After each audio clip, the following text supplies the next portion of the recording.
I recently set out to beat my first ever Fallout 4 survival permadeath run. But to keep things interesting, with each new attempt I added 3 random restrictions and played with a completely randomized build. Oh, and for some reason I also did this during one nearly 30-hour long live stream. To randomize my build, at the start of each run I rolled 3 random special stats and I was only allowed to take perks from those stats for the entire run. Oh, and I also started in a random new starting location every time, just so we wouldn't get sick of seeing Sanctuary over and over again. I'm not going to go over every single restriction right now, since there's going to be plenty of time to talk about those throughout the video when it's much more relevant, so let's just go ahead and jump straight into my first attempt. This is Juan Fallout. He's Nate's 12th face preset, because there's no world in which I was going to make a totally custom character for each one of these runs, so I just spun a preset on a wheel with everything else. And also, yes, every single name is going to include a pun for whatever run number it is. Thank you for asking. Juan rolled Perception, Charisma, and Agility for his 3 special stats, which, all things considered, could have been much worse. Also, as a point of clarity here, I'm allowed to assign whatever starting specials I want, but once the run starts, I cannot increase anything other than the 3 chosen, and I can only pick perks from their skill trees. The main reason for this is that if I didn't, every run that didn't roll endurance would immediately be a reset. I don't have to set the other stats to 1, I just can't take perks from them, so it's still important to keep endurance as high as I can manage. Now we have Charisma, Intelligence, and Agility. Do I want to drain Intelligence to get better stuff? So that's the thing, is that like I can put Endurance high, but I oftentimes won't because I'll need the perk points. At no point in this run is Juan allowed to get in a suit of power armor, equip any legendary weapons or apparel, or use VATS whatsoever. And to make sure I don't accidentally trigger VATS for any run that got no VATS, I just unbound the key altogether. To prevent things from being too confusing, and to stop me from forgetting what I was doing myself, I added overlays with both the restrictions and special stats on the screen. Restrictions can be found in the top right, and the highlighted special stats beneath the timer are the only ones I can take perks in. I did forego spinning a random start location for this first attempt because I just thought it'd be nice if the first one started with the vanilla start.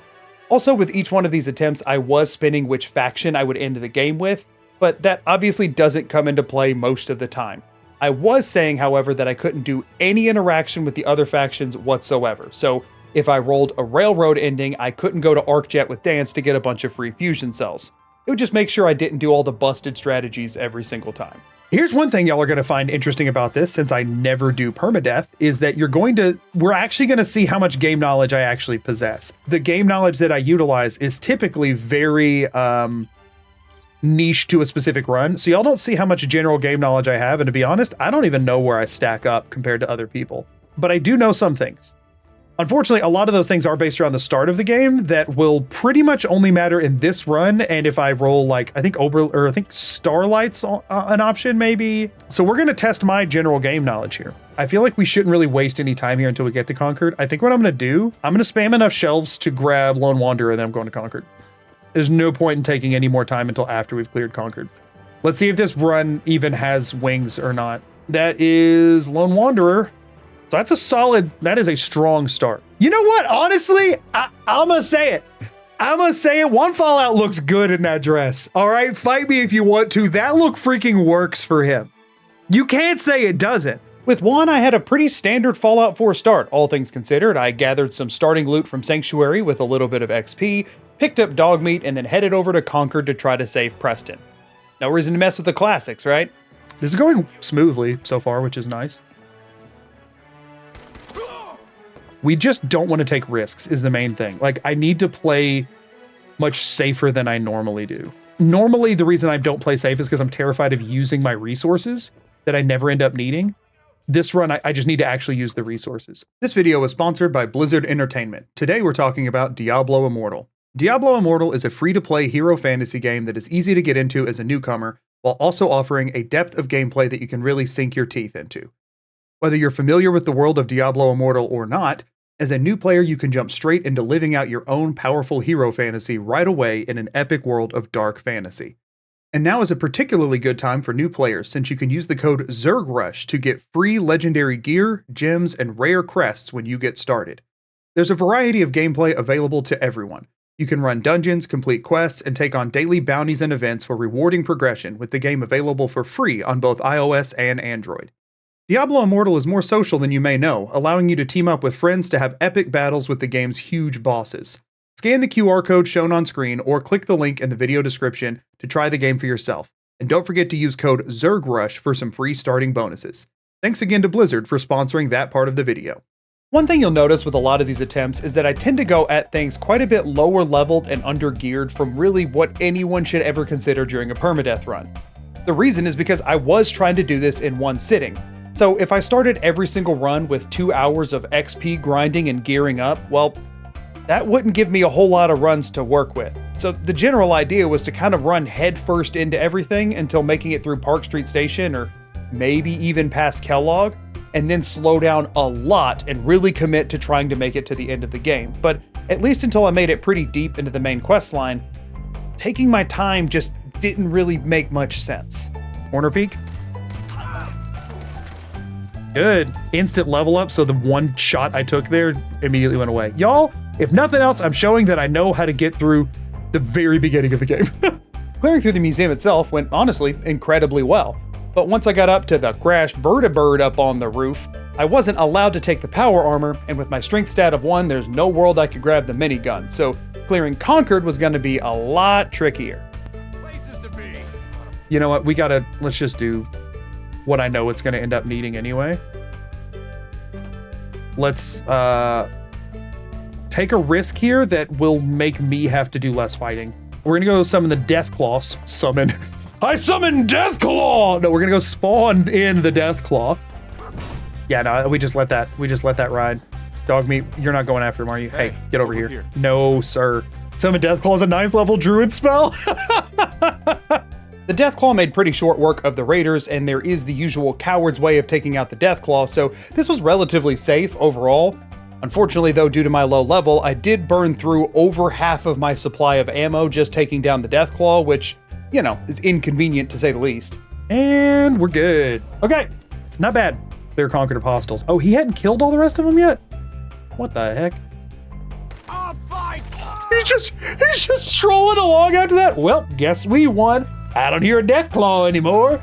Man, that's chalk another one up for Gristle and the Corvega boys. Wonder why I haven't heard from the gang in a couple of minutes. Wonder what they're up to right now. Yeah, I guess I'll bump into them back over at Corvega. Let me grab the meat off this Deathclaw that I'm sure one of them killed and make my way on out of here. Like, what the crap? What is that? Sure do wonder who killed that Deathclaw, but man, one of the boys, I'm sure I'll hear about it back around the fire barrel tonight. One of the boys will be bragging. I think once we save Preston, I am actually gonna run straight for Park Street Station. I think that'll be the litmus test for most runs is, do I get past Park Street Station? Take the first hour to do whatever it takes to get through Park Street Station. If I don't get through it, then I wasted less than an hour for that run. Having the mentality of make progress or die trying, from there I headed straight to Park Street Station. Well, that's not entirely true. I did take a quick pit stop in to see my least favorite NPC in all of Fallout 4. Get up! Get up! Get up! Get up, Patrick! Well, we got that taken care of early. Park Street Station really is the perfect first test for each of these runs. Don't get me wrong, a lot of them will end before they ever even get there, but if a run does manage to clear it, then not only does it show that it can handle mid-level combat decently well, but also I leave with a ton of 10mm and 45 ammo, which most of the time is going to be a huge help. Not every build will allow for that to be super useful, but at least one of the two will come into play most of the time. I forget how good followers are, specifically Dogmeat, actually, because everybody like shoots down at him. Also, we're gonna rake in 45s here, so if we ever get a combat rifle, y'all, if this run makes it to the point where I have a combat rifle, genuinely, it could go all the way. Don't get me wrong, I'll die to something stupid, but it would have the capacity to go all the way. I don't want Dogmeat running in and dying again. I don't want to keep wasting stim packs on it. Oh, shoot.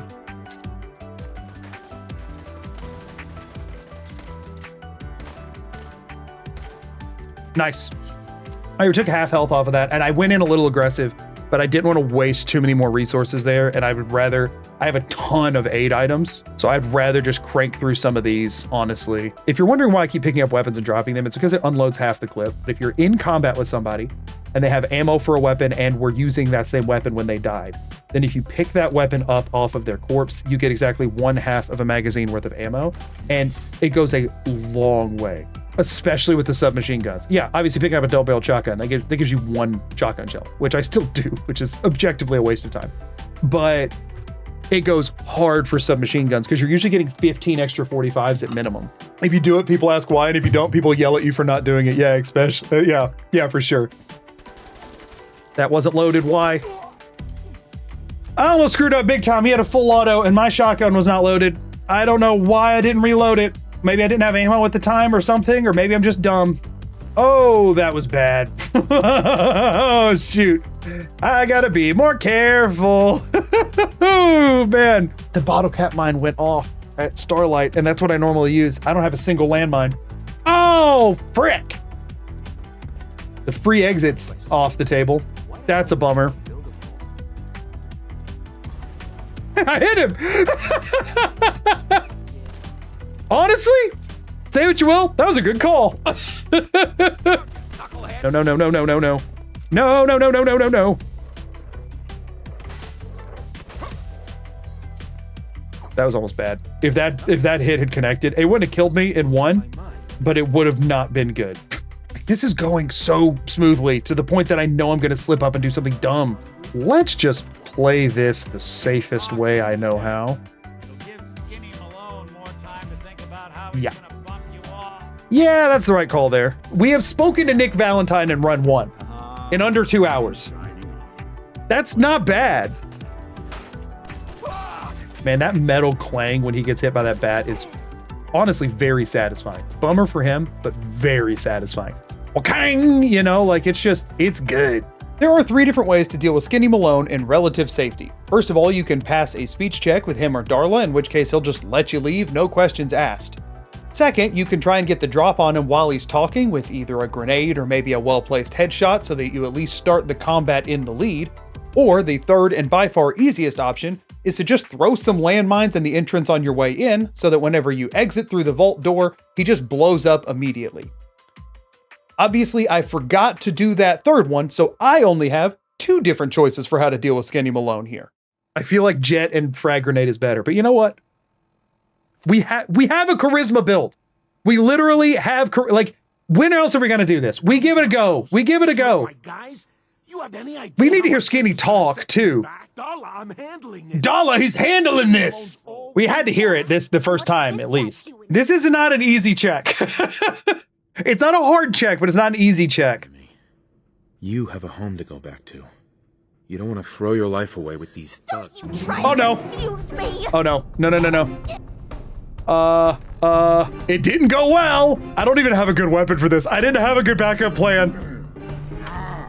Go, go, go, go. I tried to throw a grenade. It was a mistake. I should have ran. All right, 1 in the books. Back to the start we go. The grenade was the wrong call. I couldn't even tell if it pulled the pin or not. I don't even think it pulled the pin. I don't think I held the button long enough. Let's be honest here. You've seen the length of the video. We all knew I wasn't going to win on attempt number 1. However, all things considered, I think that attempt went pretty well. Making it all the way through Park Street Station and just dying to Skinny Malone because I picked the funnier yet dumber option of how to take on the fight is about as good as I could have hoped, especially considering that I was playing things fairly aggressively. I can only hope that each of the other runs will be as successful. Away we go! Attempt 2 starts now. I'm not naming her Tootie. I'm not naming her Tootie. I refuse. We cannot have an homage to the worst character in the game. We're not doing it. We're not naming her Tootie. We're not doing Tootie. We're not. This is Tootie. She rolled endurance, agility, and luck for her special stats, and while it's quite a bit different than Juan, I certainly wasn't complaining. Endurance is always incredible to get, and agility and luck synergize really well with any good VATS build. Restriction time. This is really gonna determine how this run's gonna feel. No explosives. That automatically makes it very different than what we just did. No crafting. No need to really gather much junk. I'm kind of okay with that. Although early game crafting helps a lot. No crafting at all also means I can't cook food, which that part's rough. No! Dang it! No! Oh, come on! I got agility again! For a couple quick points of clarification, no stealth just means I unbind my crouch key, no explosives means I can't use anything that benefits from the demolition expert perk, and no crafting is specifically using a workbench to craft, things like a weapon workbench, or a chemistry station, or even a cooking spit. However, this does not mean I can't build at settlements. That's actually a whole separate restriction on the wheel. Let's see what ending we're going for before we do our starting location. We have a new spin this time, but let's check our ending. With those restrictions, let's see what our ending is. All endings, equal likelihood. Trust me on that. Minuteman again. The Brotherhood's not a smaller slice. It's a trick of the light. It's just because of the color schemes. It's one of those like weird optical illusion things. Oh, okay.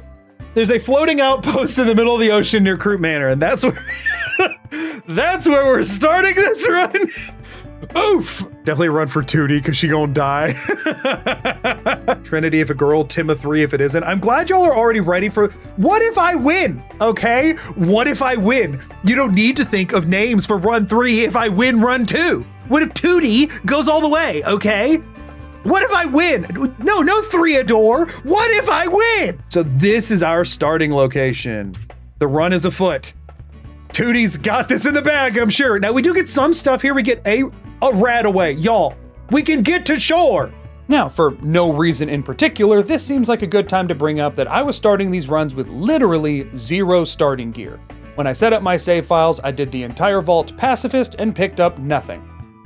I really, in hindsight, don't know why I did that. I mean, I do. The stuff in the vault would have favored some builds over others, but at the end of the day, it wouldn't have made that much of a difference, and it would have changed how these runs started out tremendously. But can't change it now. Yeah, y'all, I'm gonna be real with you. All I checked with each of these locations was that, like, in theory, I could spawn there without immediately dying. I didn't actually check that it was possible to get anywhere significant from the location. Man, what a bummer place to end up. How did you get there? I mean, we can't go to the Kingsport Lighthouse. We insta-die there. We literally insta-die. So our best bet is to go over there. Y'all, I'm gonna be honest. It's probably gonna be a short-lived run. This is one of those starting locations that I sort of figured I wouldn't make much headway on. But you know, dirty black suit, everybody. Let's see if she makes it work anywhere near as good as Juan would have. You know, honestly, what is that? It's a rad scorpion. Yeah, it's GG. Should I just go drown? No, we'll try.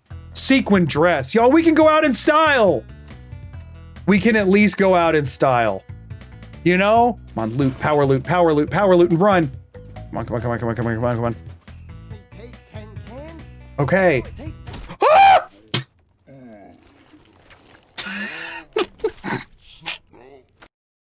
I didn't think there was any world in which that Mirelurk followed me in. We're all shocked by that, right? We're all stunned that that happened.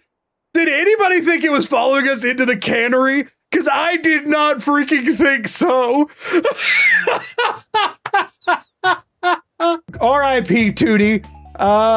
Your name was too close to somebody that has to die. So, you know, what do you want me to say? Goodbye, Tootie. While it may not look like it, I do want you to know I did actually try my best.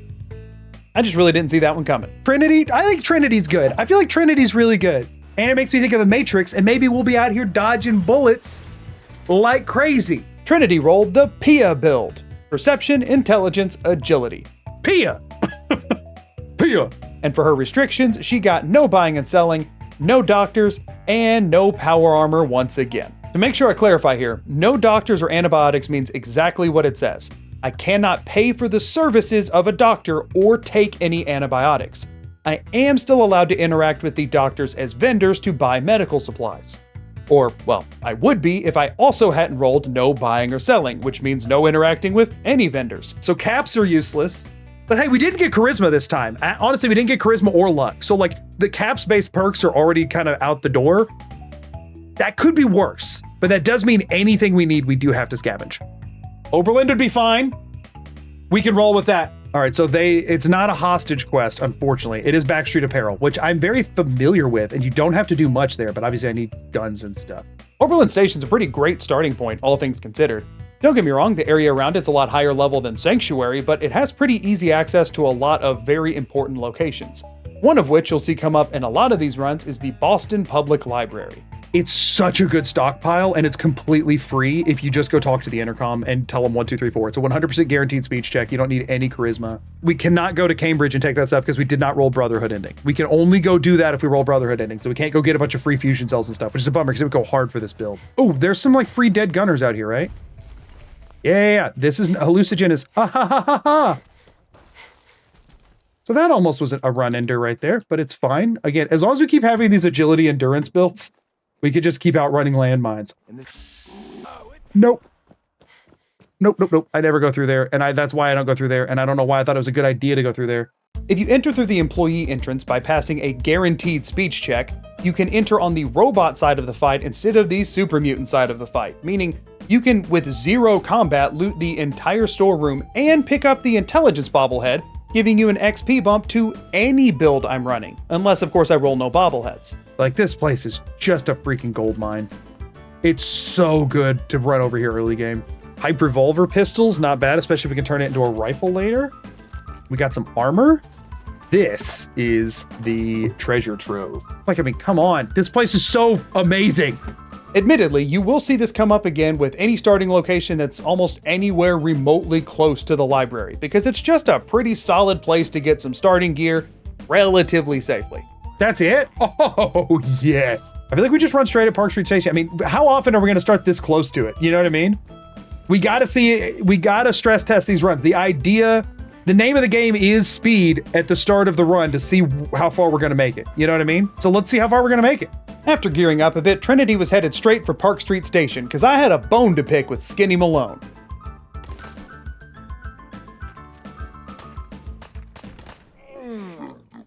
I should have stim packed up first. Man, they did a lot of damage.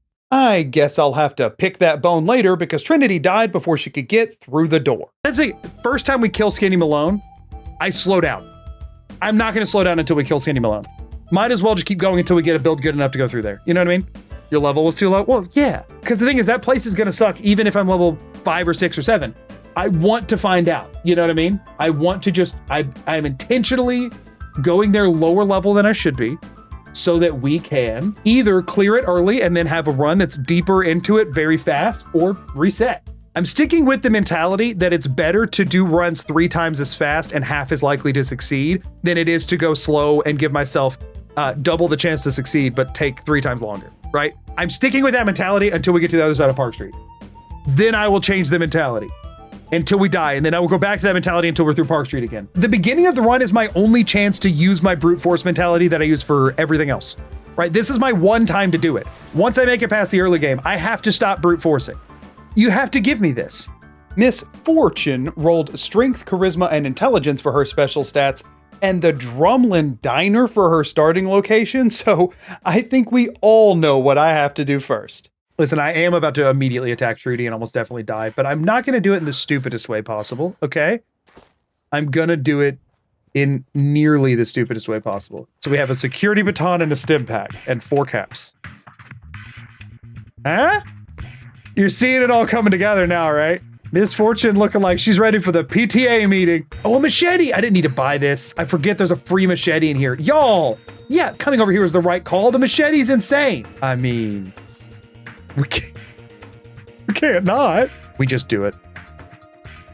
What just now? I'll kill. Okay, hold up. You're saying there's a chance? We're gonna do a vodka, we're gonna do a quantum, and we're gonna stab her a bunch. We're dead. Freaking dead. No! Trudy continues to make my life miserable! I hate Trudy more and more with each passing moment. Goodbye, Miss Fortune. You were not long for this world, but that's okay because up next is Mambo number 5. Luck. That's a little different. Intelligence again. Luck and intelligence don't bounce off of each other super well since they're both the 2 XP boosting perks, the kind of, you know, but like, that's fine. We got no weapon skills. We have no weapon skills at all. There's only 4 stats that don't have a weapon skill. We got 3 of them. It's fine. Who needs weapon skills? Okay. It could be worse, could be better. Going to buy a legendary would have been really good on a run where I can't like, oh, well, it doesn't matter. No, he wouldn't have been. Mambo number 5 didn't get the best starting special stats, but he did get one unique opportunity that no other run's gonna get. And that's starting in the Great Green Jewel itself. Yo. And we didn't get no crime. We can't buy and sell, but we can steal as long as we don't get caught. This is our one Diamond City start. Free companion, Piper, right out the gate. This build doesn't synergize at all. We need too much. We need agility for AP. We need perception for accuracy. We need strength for carry capacity. That's what we roll with. That's what we roll with. No, I think we kill Kellogg with this one. Don't ask me how. I haven't figured that out yet, but I think we kill Kellogg. All right. We have a few priorities here. Priority 1, weapon. Priority 2, clothing. Let's grab the 2 quantums, because why the crap not? I didn't take a darn thing. Not me. Not Mambo number 5. He could never.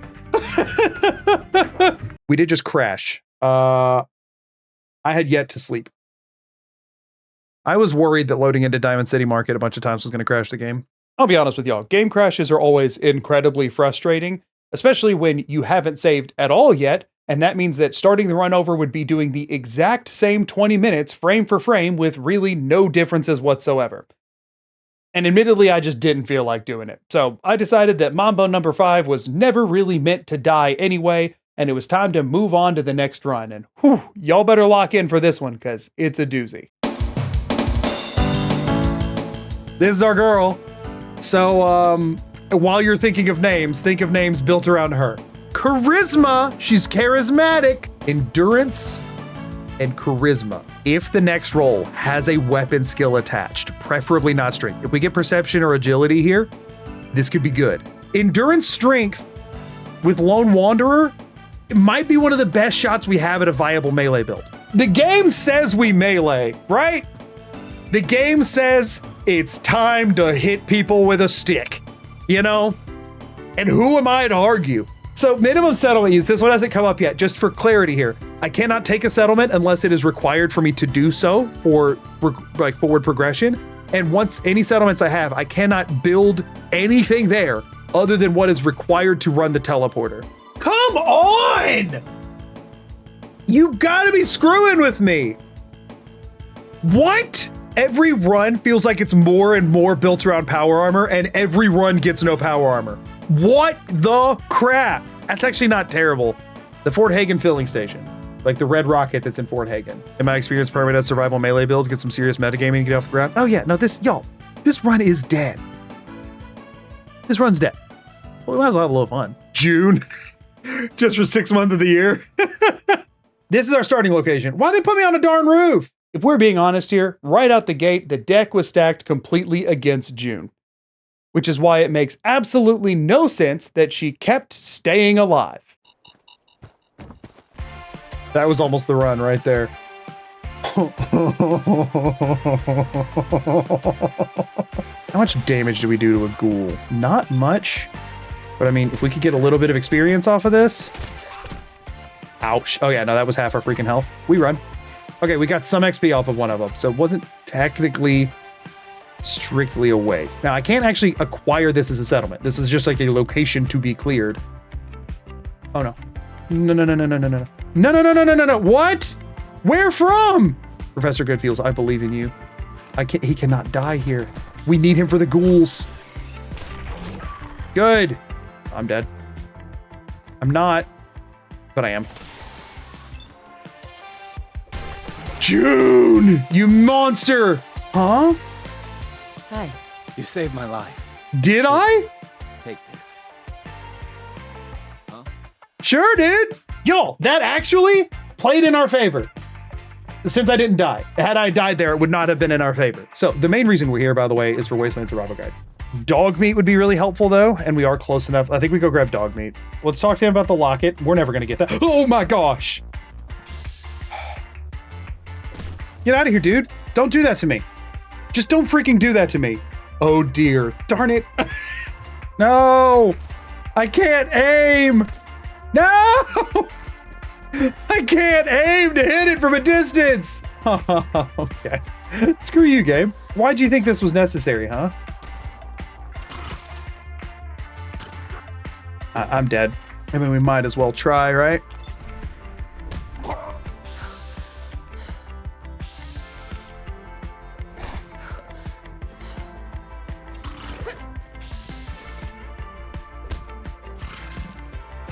You're freaking kidding me.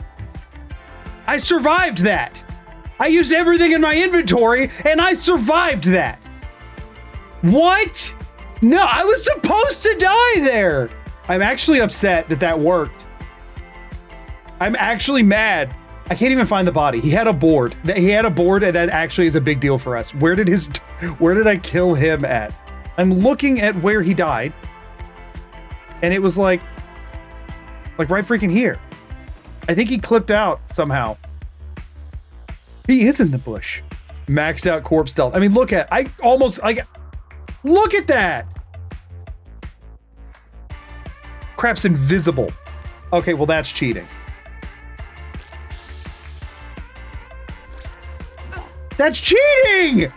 I'm so ticked off. Y'all, is the board gonna be the key? Is that random super mutant attack gonna be what makes this all possible?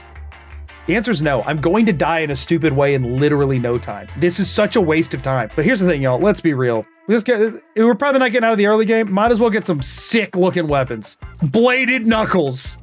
Like, we might as well have some fun with this. That only takes blacksmith 1.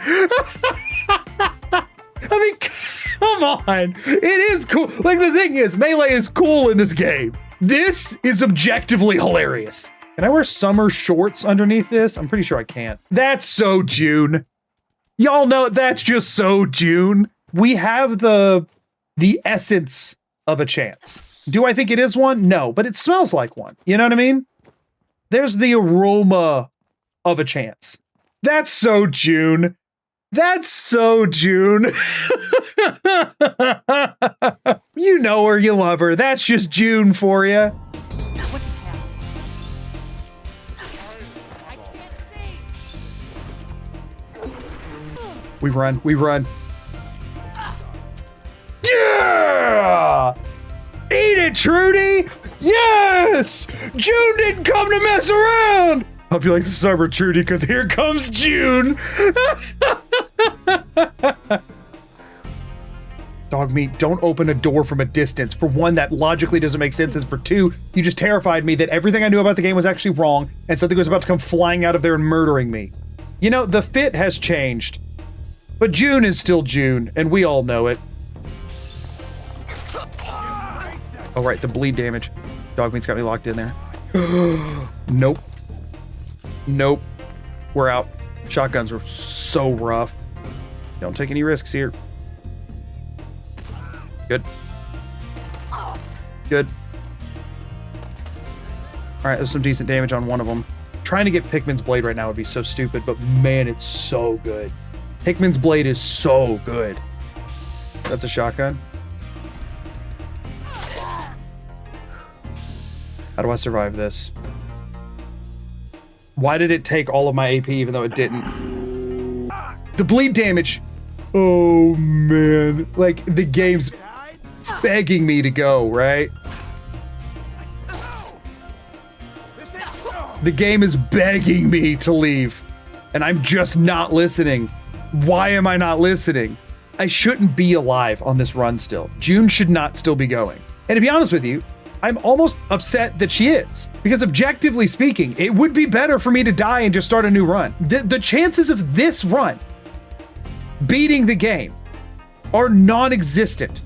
Taking on something like this is like a why not situation, because if I succeed, my chances of winning actually go up, and if I fail, I just lose faster. One shot, the one we can one shot there.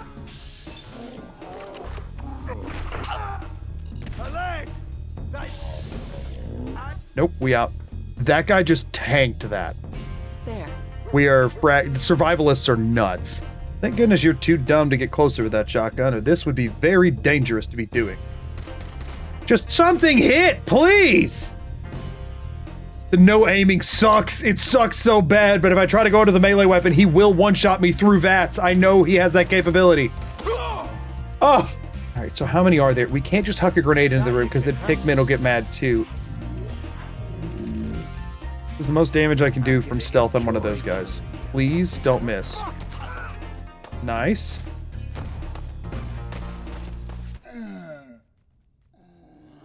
I never thought that I would go that quick. That was insane. It should just delete it. Just absolutely deleted. Listen, I know the obvious criticism here is that I obviously should not have been in Pikmin's gallery at a low level with crap gear. But if we're being honest, this run shouldn't have had a chance, period. So my thought was, if I could take the huge risk up front and get a really strong, quick melee weapon, that then maybe it could be worth investing in the run. And I do not regret that decision, because if I had gotten Pikmin's blade, that run could have actually went a lot farther. Without it though, I think we would have ended up in this same situation on a different quest. And this is where this challenge differs dramatically from your standard permadeath run. Really, I took the way you're supposed to approach permadeath: slow, systematic, trying reliable things that you know have a high chance of working, and playing the beginning of the game very carefully, and I sort of flipped it on its head by making all of those things counterintuitive to my goals. By trying to do it quickly, and also by playing the beginning different every single time, I stripped away all of that. Now, whether or not that was a good call is obviously very debatable, but at least you can hopefully see where I'm coming from when I'm just sort of throwing my head at the wall, which is honestly just how I like to approach the game anyway. Savannah is a prime example of why doing permadeath in a Bethesda game is generally a terrible idea. She started with pretty much everything going for her. She got the P build, which is Perception, Endurance, Agility, which gives you bulk with options for damage, always good, and pretty mild restrictions all things considered. Don't get me wrong, no VATS was on the list, which really sucks, but the other two were pretty serviceable. And I play without VATS all the time anyway. And she got the Good Neighbor starting location, which is a great place to gear up before actually having to venture out into the wasteland. Albeit, it's a very difficult venture whenever you do decide to leave. But this is a Bethesda game. Got him. Hey look, starting gear. How many of things are we going to be able to steal with it? And like, we have to be careful not to get seen. If I screw this up, they attack me, kill me, I die, game over, I don't even get to start. I know in theory if I'm hidden I won't get attacked, but I've been attacked when taking something while hidden before. That has happened to me. Yeah, there's so much free jet, and by free jet I mean jet you can steal in Good Neighbor too. Like when that hidden goes down in, and then back out, I think technically while it's in that little in state, that means that you just committed a hostile action towards passive people. And if they see you while it's like that, I do think they'll go hostile, even though it doesn't make any sense. I'm pretty sure that that's how it works. And I think that's what happens like if you ever steal something and nobody saw you do it and then you walk away and you immediately start getting shot at. In Diamond City in particular is where that normally happens. I think that's why. So I'm just playing this super safe. Yep, just like that. It was a good run. I waited that time too, and it just, I mean, I'm dead. Yeah, I can't even, I'm stuck in dialogue. It's a bug, but it's a bug that I knew about and I risked it anyway. And the thing is, the other option was what? Leave Good Neighbor with nothing? The only way for me to see that run getting anywhere was to get enough stuff that I felt confident to get out of Good Neighbor. And, you know, I had to try. I decided to do some digging after watching this back because honestly, I have gotten detected completely inexplicably when stealing in Fallout 4 more times than I care to count. And while I was under the impression that maybe it had to do with how long I stayed hidden before emerging after stealing something, that actually has nothing to do with it. And it's just that there are quite a few locations in the game that are completely bugged out and have effectively omniscient NPCs, the Hotel Rexford being one of those locations. Apparently, there are specific items, but not all items, in the Hotel Rexford that whenever you take them, no matter how hidden you are, everyone in the building will immediately know about it and turn hostile. This also can happen in the Dugout Inn in Diamond City because Hawthorne seemingly is just omniscient and knows anytime you steal something. And also, apparently, almost every NPC in Bunker Hill functions the same way with anything in the settlement. So that's just one of those Fallout things, I guess. And it makes starting in a larger settlement turn from what would have been a huge benefit into, honestly, kind of a huge detriment, which really sucks. So like in theory, I get intelligence or luck for XP. I get charisma or endurance for bulk, and I get perception or agility for a weapon damage. Strength, I just don't really ever want. Strength is always my least favorite to see. If I don't get strength, perception, or agility, I have no way to increase damage pretty much whatsoever. And that's what Nate got. We don't have any weapon damage enhancing perks, but now we also don't have the main draw intelligence get to enhancing your damage, which is just making your guns shoot better. We don't get that either. There was another good source of damage. We have no damage. We have no source of damage for this run at all. But the thing is, we're gonna be tanky, but we can't hurt anything. And there went any other source of damage to bring with us. That sucks. What Nate did have going for him, though, was a Covenant starting location and the ability to hit 11 charisma for guaranteed speech successes. So I figured if there was ever a full charisma run, this was it. We just need basic freaking clothes that give you +2 charisma. If not, move along. That's it. Then we can get this at a settlement and we can build out and we can take anything we want at that point. Summer shorts. Oh, it's not even stealing. Beautiful. Don't have to take a risk. Summer shorts works. This means we now have a 100% chance. Whoa! Oh, yes! Yeah, oh, we need to keep him in this the whole time. He pulls these off so well. The summer shorts were thematically appropriate for June. But I mean, Nate here, whoo, you can't beat that. My gosh, this guy's a unit too. Water doesn't even slow this man down. Y'all, wait, hold on. This is a good run. I forgot. We're going to Stockton's caravan before we go over there. Fusion cells and a laser pistol. Good. There it is. Short combat rifle. There's a guaranteed combat rifle on Stockton's caravan. At least it's been there every time I've ever checked. Give me the speech check. I just want answers. Yes. We look insane, but that's okay. Put the shorts on. I forgot about the shorts. I could have died right there. Out of YouTube, I was trying to throw shorts down my throat. Not on my Twitch stream too. Listen, these are the kind of shorts you want. I'm not gonna finish that sentence, but you know where I was headed with it. Oh wait, a legendary helmet plus charisma and intelligence. I mean, I don't mind if we do, right? Oh man, what a unit. Now we're talking. Yeah, that's not much damage, is it? We need to bait them towards the robots. The robots did not do nearly as good this time. How many of them are left alive? For you, pal. I'm dead. I'm not dead. No, that's that. We just need damage. We need a source of damage. Listen, I'm gonna be honest here, watching that one back, I did play it really dumb. But also without any source of damage, my thought was just, let's gear up as much as humanly possible in the hopes that maybe I can get something going. So, I mean, I should have tried harder on that one, but at least the next run's bound to get a better build than that, right? No! We went from having none of the damage enhancers to all of them, which is not an optimal build either. Spa. This is the spa run.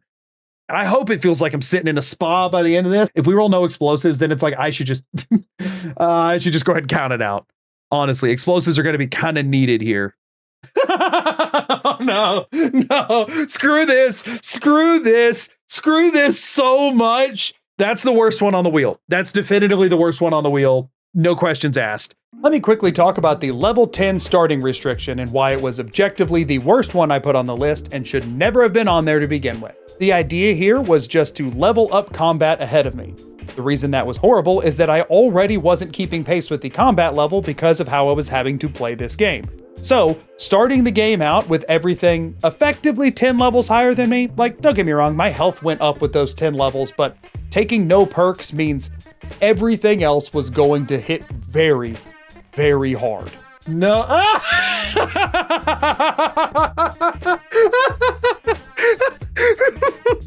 It's like I couldn't write it worse.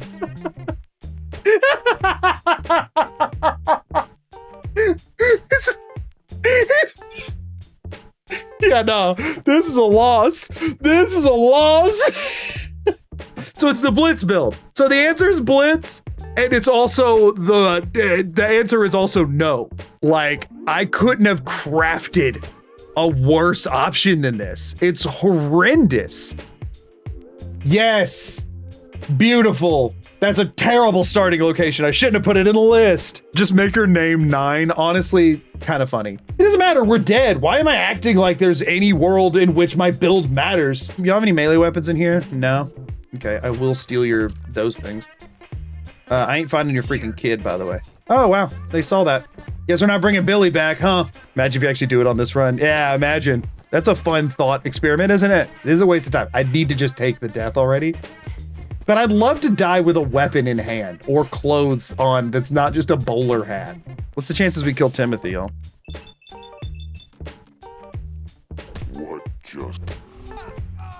Yo! We have a combat knife! Y'all, we have a weapon. We have a weapon. Aren't you proud of me? This is how she's going out. I'm sorry in advance for this. What the? Nine's one chance in life is to just kill everyone who trusts her because she can't kill anybody who's hostile. Hey, we got grenades. Too bad we can't freaking use them. All roads do lead here, huh? Let's gear up. Why not?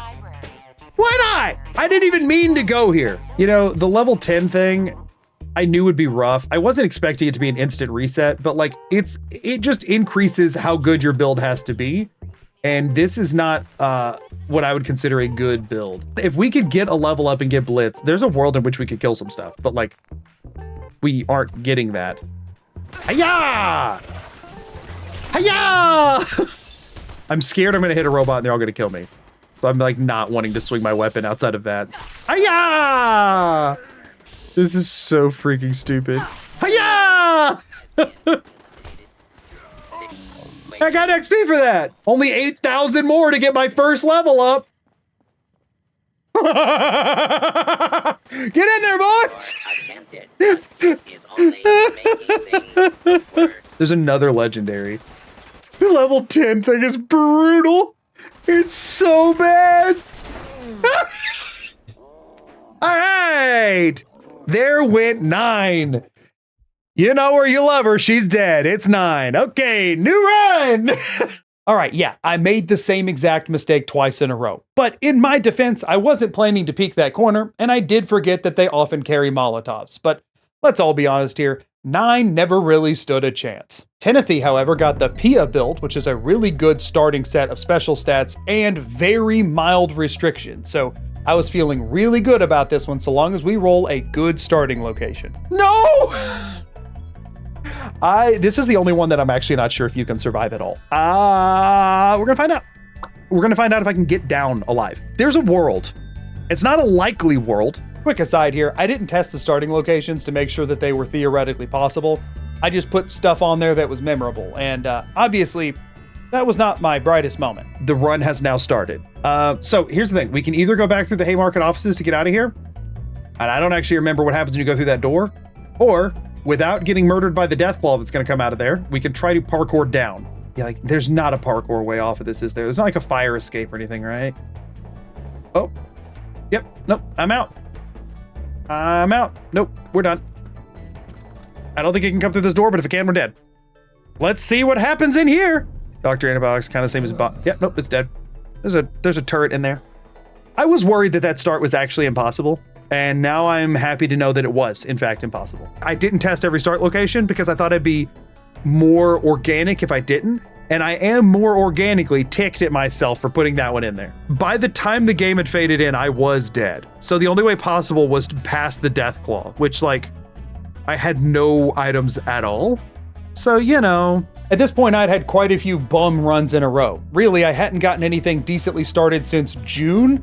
And June never had any right getting anything decently started anyway, so I really needed a winner here. And y'all, a winner's what I got, in the form of McLeven. McLeven got endurance, intelligence, and agility, which covers all of the bases other than carry weight, which, let's be honest, is not really that big of a deal. And for restrictions, he only got no explosives, no baubles or magazines, and no followers, all of which are super manageable. The worst one by far is no explosives on that list, and since I didn't get perception as a stat anyway, this was looking very promising. Look at this, we start with some stuff. Starting with some stuff is a big deal, and we get a hazmat suit early. Now, we just have very minimal ammo, and that is a high-level turret. However, I think this turret has pretty low HP. It just does a boatload of damage. Yeah. Okay, we can get out. There's a bunch of other crap. But if I could get the components from it, and I'm coming from the back end, so it should be chill. I have to make it out of Hugo's hole alive, then we're in business. This is both a terrifying start, but also like a pretty good starting place. You have a decent amount of stuff. The problem is, we got to get out of this part of the map. I'd rather not have to run this twice. Okay, he's not, that Deathclaw's not yelling at me. He's not mad at me. I made any significant headway. No, not at all, actually. I need to just sprint, but I can't. That's Zamonja, which means, yep, I'm staring down a turret that I cannot take out.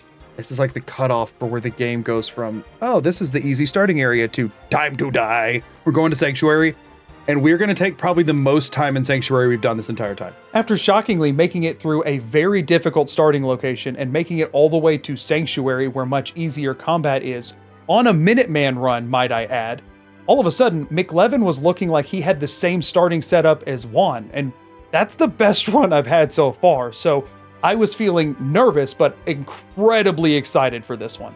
No, the birds won't shut up because it's morning now. 12 hours in, I'm still going all right. I think by the time we hit like 16, 18 kind of range, I'm going to be feeling it a lot more. Let's see if we can save Preston for the second time. We can use power armor, and we can use a minigun. Like, we can play this the way the game expects you to, which is insane. Where are you? Why are you not here? Oh, I hate when this happens. There you are. Just staring into a wall. The other one's right behind the freaking door. We're good. Okay, we can't pick up the bobblehead, but we can't pick up the magazine, but we have saved Preston and company. I think we're just gonna do this the way the game intends, and we're gonna use the minigun and not risk anything. Okay. I never get to do this anymore. It feels so cool. Listen, say what you will about this game, right? And its intro.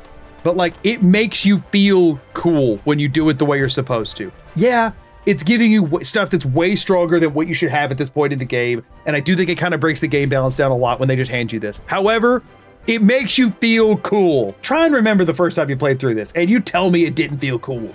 I don't know why he's dancing with this raider instead of fighting it. But you know what? It worked for me. I got some extra shots off.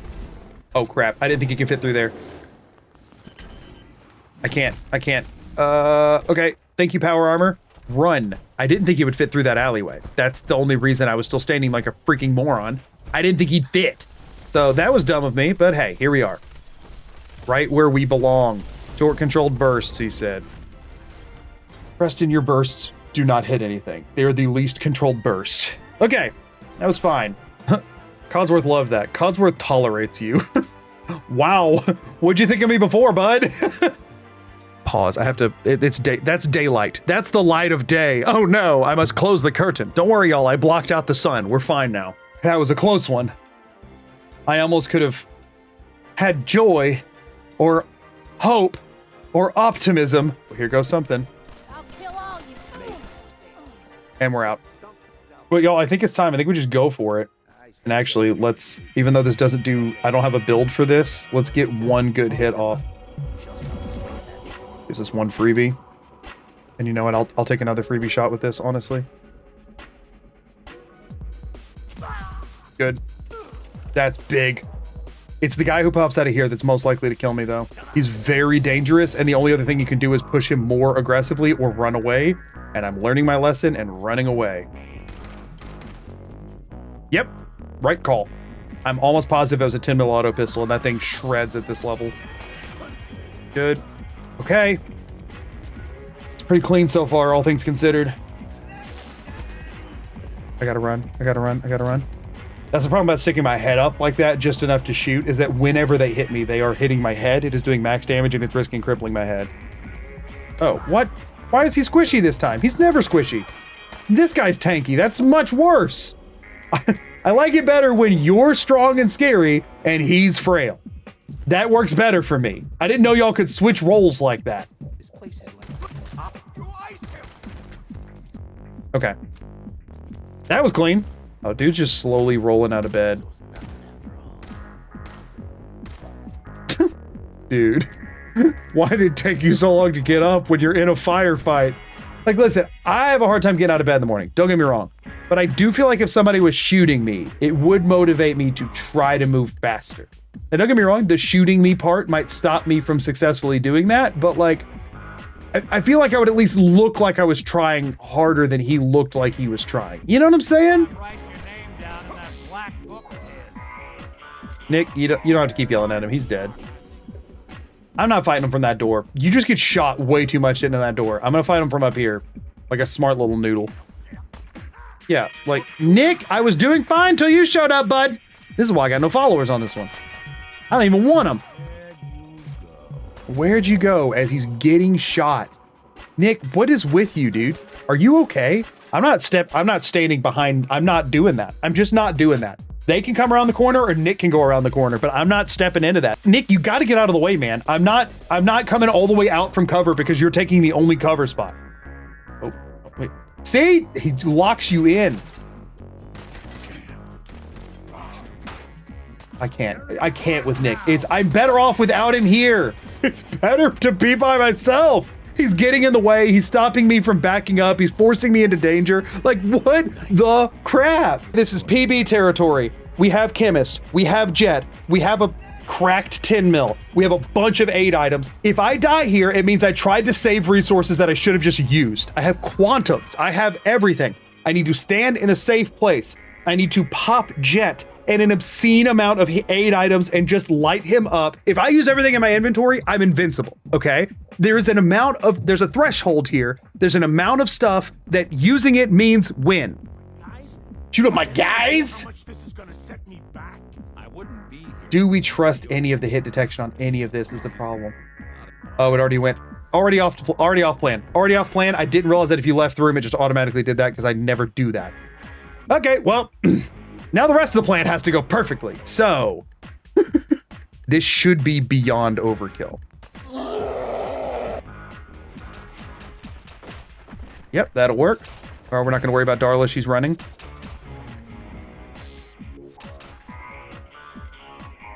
Where's the other one at? Nick is still just standing there like a freaking idiot. Okay. It was overkill. Correctly stated as overkill. I don't care. It didn't even go according to plan and I panicked, and the only way to panic was to go through with the overkill plan. We are now on personal best. Every step we take is a step we have never taken. That's where we are, everybody. After finally getting my redemption on the whole Skinny Malone thing, I was ready to fully commit to this run.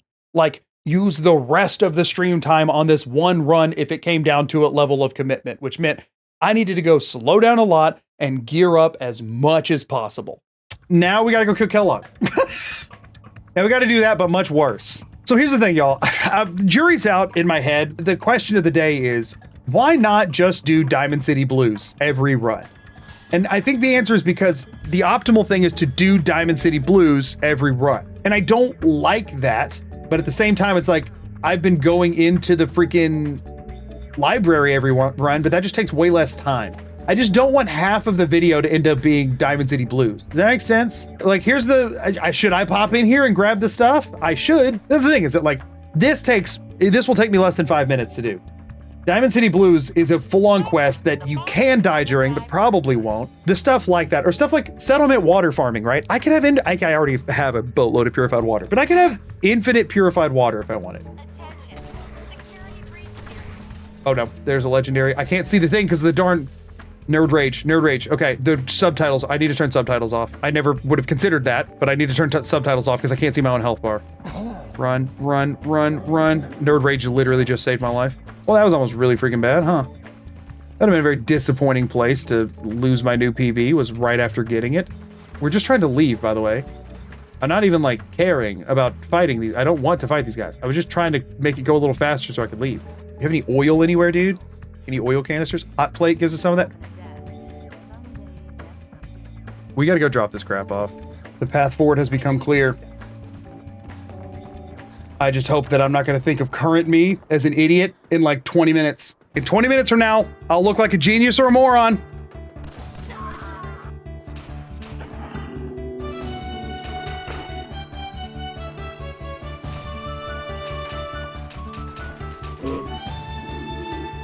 Got it. Okay. In the long run, that's huge. That's huge. We have a settlement downtown. We've got a base of operations where we need one. We're going to be in this part of the map a lot. We needed that. I popped 2 jet and a quantum to ensure I could get it, but I wasn't about to take chances over something optional. That was risky, but dang, was it worth it. Here's what I'm thinking. I think we do as many easy Diamond City quests as possible before we leave. I think we go clear out the water source. I think we turn in the mutated fern, and I think we watch a crazy doctor man butcher a guy and then murder him. I was also looking to get as much XP as I could to get some levels before going to take on Kellogg. Without being able to have followers, I'm missing a much needed distraction and meat shield in combat, so I wanted to be able to bulk up as much as possible, and the best way to do that is to just gain some levels. So while I was in Diamond City, I took on as many optional quests as I could just to get little bits of XP here and there because, I mean, after all, they do add up. But I think We don't take any risks on this. Freaking maniac. Well, it's over. Oh, whoops. I didn't even see that those were stealing. Okay, we can't go back to Diamond City for a while. I would like the only doctor to be available. I don't think killing him, I think the city's still hostile. I don't think killing him gets me out of this. I think jet and running gets me out of this. Here we go. That's already so bad.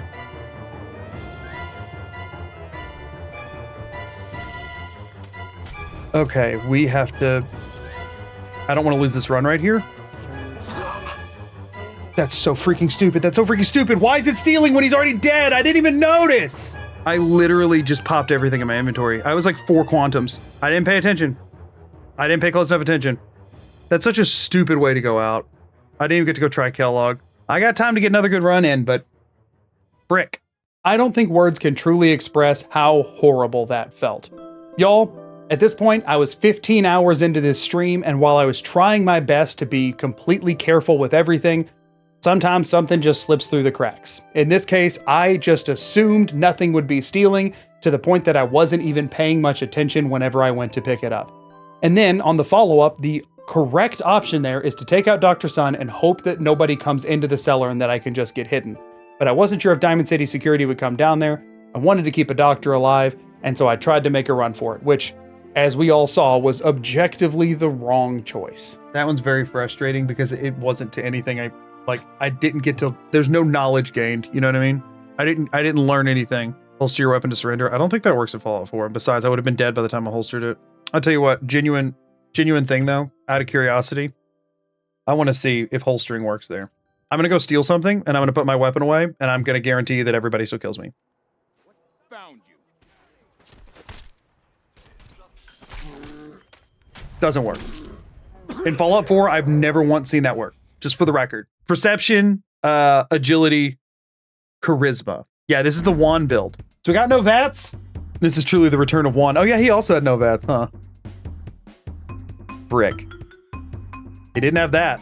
This isn't going anywhere. I'm so sorry, but VATS and stealth, I need one of the two. I can get by with one or the other.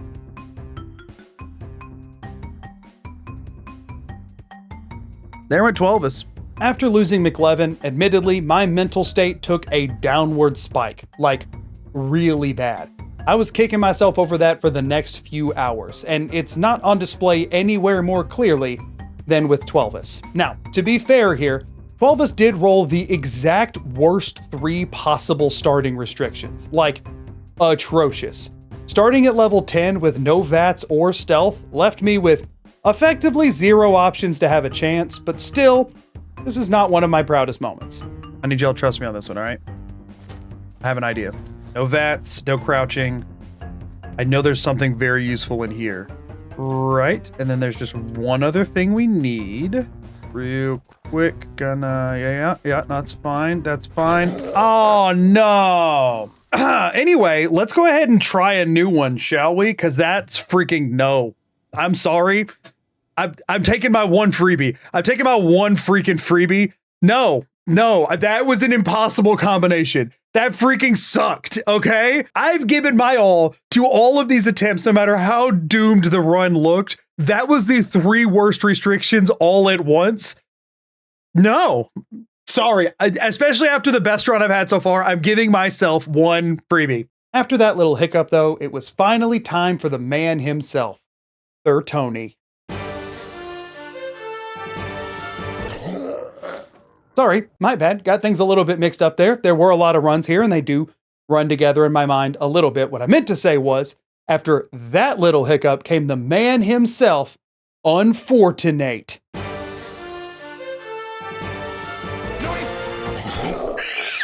No, I'm just kidding. Those 2 runs were just so bad, I literally didn't have any clips to show other than me dying. However, after that was Norma, and she also rolled really bad starting stats and restrictions. But they were so bad that it gave me a crazy idea. An idea that was so crazy that it just might work. Let's just go to freaking Far Harbor on this run. Honestly, if we're being real, Harpoon Gun is the only out I can think of for this run. With the build and the restrictions we got, Harpoon Gun is genuinely the only out. We're just gonna go straight to Far Harbor and see if we die. 687. I have 300 caps because they paid me already for some reason. Well, let's steal from Far Harbor. I think we swim over here and steal everything we can from old Hingle McCringle over here and sell it all to try and get 300 caps. At this point, I have 1 hope, and it's a Harpoon Gun. If we can't get it, I might as well just start a new run, honestly. I'm actually starting to feel a slight ray of hope, which is so stupid of me. Listen, Norma was born under a bad star, you know? But darn it, she deserves a chance to live. Is she an abomination against society itself? Yes, she is, you know? But she didn't pick that. She didn't pick that. She just wants a chance to be, okay? And to do something memorable. Will that memorable thing be dying in a very fiery, burning passion? Yeah. Yeah, that is her fate, okay? Maybe that's her fate. But she deserves the chance to at least try, okay? I feel a little guilty about freaking Twelvis, you know? Twelvis didn't get a chance to live because I was mourning the loss of McLeven. Norma realistically does not deserve a chance to live. She sucks, but like, I believe she sucks in a way that can bring people together, you know? That can accomplish something great for this world. She represents communal grief, I think, and how you can channel that into something negative or positive. We're back at it, baby. We're back at it. How much is the harpoon, man? 3? Wait, hold on. Hold up. Wait, hold the phone. Wait, actually, we're actually in this. Hold on, back it up. Hold up. They're cheap as crap. Hold on, we're actually in this. Screw it. Defend the town, Avery, let's do it. This thing without VATS kind of sucks, but I did just level up. You know what that means. More damage! These things give a lot of XP for my level, which is like 1. Yeah, the Molotovs are terrifying me. The good thing is they all keep falling off. As long as nobody, honestly what scares me more is they're gonna run in front of me and I'm gonna shoot them. And then they're all gonna try and kill me. And then that's gonna be how the run ends. It's gonna be Diamond City all over again. Yeah, like I'm on fire. I'm freaking on fire right now. Help, help. Where do I go? Oh, I hit it. We're taking 100% of everything here. And then we can heal. And then we can sell stuff. And then we can make money. And then we can get more harpoon. Don't mind if I do. We got this now. Choo-choo. That side's so goofy. Listen, it's better than not having one. I can't use that. Oh, it's a soft shell. We can get Coastal Cottage. Oh, there are 2. I forgot there were 2. 2 shot. Good. It doesn't look like they can figure out how to get to me. Don't risk it. I was gonna punch it, but I don't want to risk it. Really didn't think we'd be going on Quinceañera at this point. I'm gonna be honest with you. Oh, no, I'm dead. See, this is the problem with fighting with this, you know? If this thing had a gun, I'm long dead. It doesn't have a gun. It's a Mirelurk. They don't know how to fire guns. Oh! Heck yeah. What is that? What is that? No, we out. Somehow it's everything is missing me. Oh wait, hold on. That did a lot of damage to something with a skull name. Poison sucks though. Oh shoot. Dead. Well, it was nice while it lasted. Don't get me wrong, that one was always doomed to fail, but I did genuinely hope it would make it a bit longer. However, at 19 hours into this stream, fatigue was definitely starting to set in, and my decision making wasn't the cleanest at this point. Like, I'm getting things that aren't even bad, but I'm getting them in the only scenario in which they're crippling. It's insane. I don't know how you manage this, but you sound to look awake going for 19 hours straight. I am awake.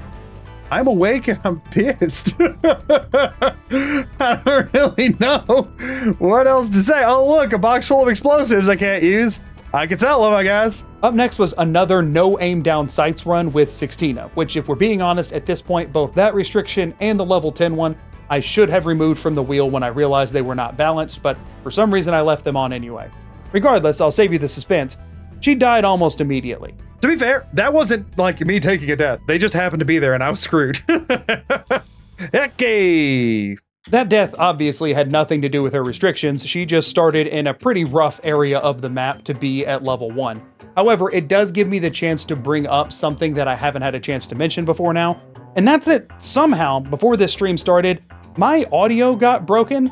So while I didn't realize it at the time, I wasn't getting proper audio cues. That like built-in audio enhancement feature in my computer got turned on, which when you're playing Fallout 4 just really screws with the directionality of audio, meaning that while I can hear things still normally that are in front of me, things to my sides and behind me are darn near silent. And I didn't figure out this was screwing with my games for quite a while after this, so I played the entire thing without being able to accurately hear what was coming up behind me, which when you're trying to not die at all, is really bad. I said I was gonna stream until I do it. I meant that crap. And sure, have I proven in the slightest that there's even a chance I succeed? No.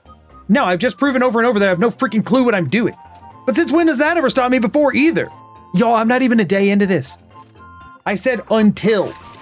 You think until stops at day 1? I don't freaking think so. 30 hours will talk. Bro, I'm monologuing. Leave me be. Listen, this is a time where other people quit. All right? This is not the time where I quit. Give me 10 more hours, then we'll see. Give me 10 more. I can do 10 more. No, I haven't went to the Institute yet. I haven't. But guess what? When I do, I'll beat the freaking game. 7 Teddy rolled the 2 special stats that contain 100% of the game's crafting perks, and the no crafting restriction, so he didn't last long. I'm dead. That's fine. I forgot those raiders were there. Doesn't matter. Next, we go again. That one I'm kind of okay with losing. Since we can't have followers, I don't have to worry about it getting awkward if they have the same name. So this is Kate Een. This is Kate Een. Like Kate, but 18. And then Kate Een spawned in a part of the map that was beside a Mirelurk Queen that I did not know existed until the moment she died.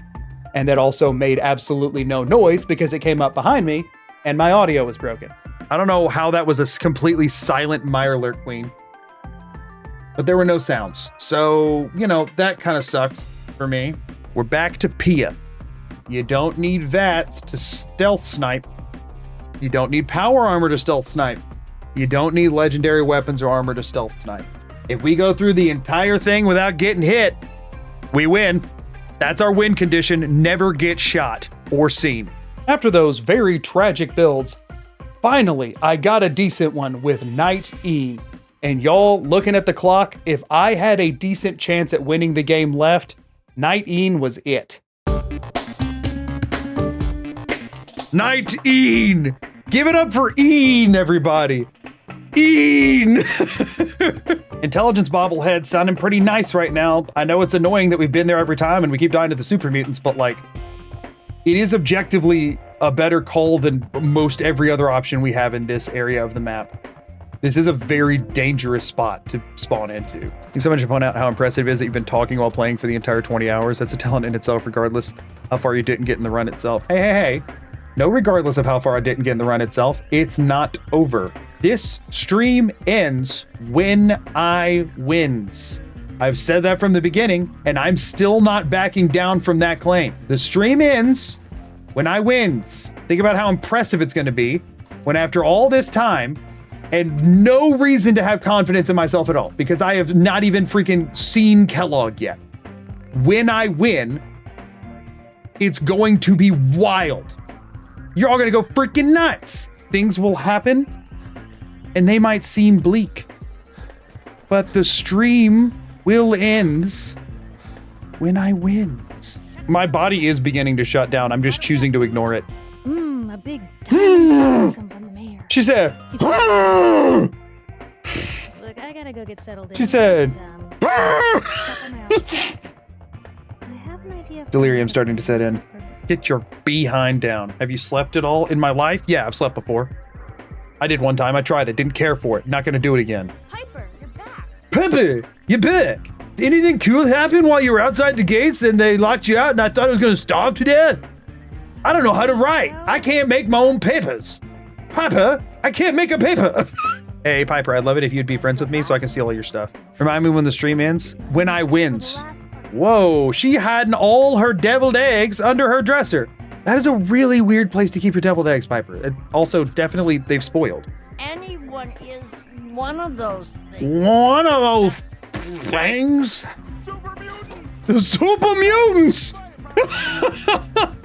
I've never heard that voice line before. VATS is a panic button, and I don't have it right now, which is kind of stressed. I think Twin Tyler and Twin Taylor are great for number 20. Can we stop planning what happens when I die? It's a bit discouraging. It has to be Twin Tina. Every single Nora character has been named Tina ever since we hit the teens. Every one of them. 13, 14, 15, 16. Just because it does work doesn't mean we have to do it. And I'm sorry, but I don't think he looks like a 19. I just don't. Y'all, I've done too many reckless runs. I'm ready for a nice, safe, slow run. If this takes me until the 30-hour mark to win, then at least I'll have won. How do you not seem tired? It kind of comes all at once for me. Like, I'm feeling tired at this point, but I don't really start showing it until I am like dead. You know what I mean? Like, it kind of goes from 100 to 0. Boop, boop, boop, boop. They just lined up for it.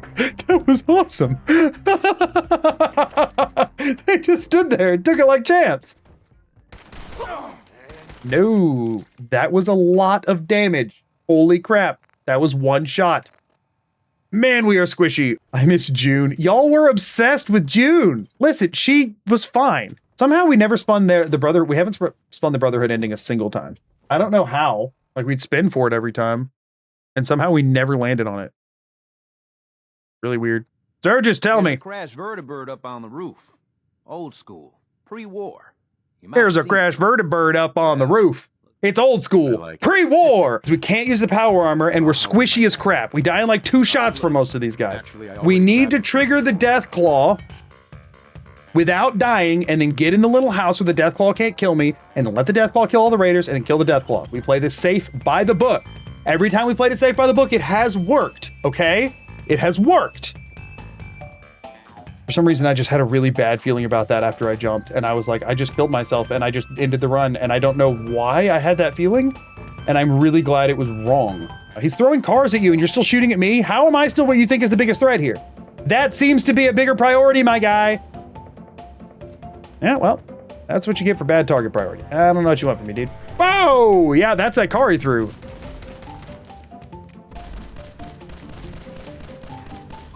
Switching to your sidearm is always faster than reloading, except that that one only has 12 bullets, so it doesn't really save you that much time. Okay, this is, let's be honest, this is probably the last run, because I think this run can go for a ways. And I'll be honest with you, I think even if it doesn't, there's not really a chance of me getting a run start to finish after this. I think this is kind of the, I don't want to jinx it by saying that, but this is kind of where the hope's at, you know what I mean? So I think the thing where I've been screwing up, right, is I've been playing the game how I normally do, which is like fine enough, but not really. The thing about playing Permadeath, right, is that if I'm primarily focusing on the main quest, I am weaker than I normally would be because I'm running straight through everything, right? So I need to use that to my advantage instead of as a detriment. Right now, it's a bad thing because I'm weaker than everything I come up against, which means everything is demolishing me, right? However, everything else is weaker than I'm used to fighting it because I'm a lower level. So I just need to use game knowledge to outgear the things that I'm coming up against rather than just fighting them on an even playing field.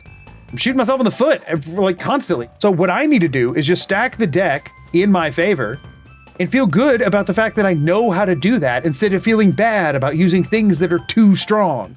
So yeah, this is the missing caravan, right? There's the laser pistol I was going to be looking for later that I can turn into a rifle.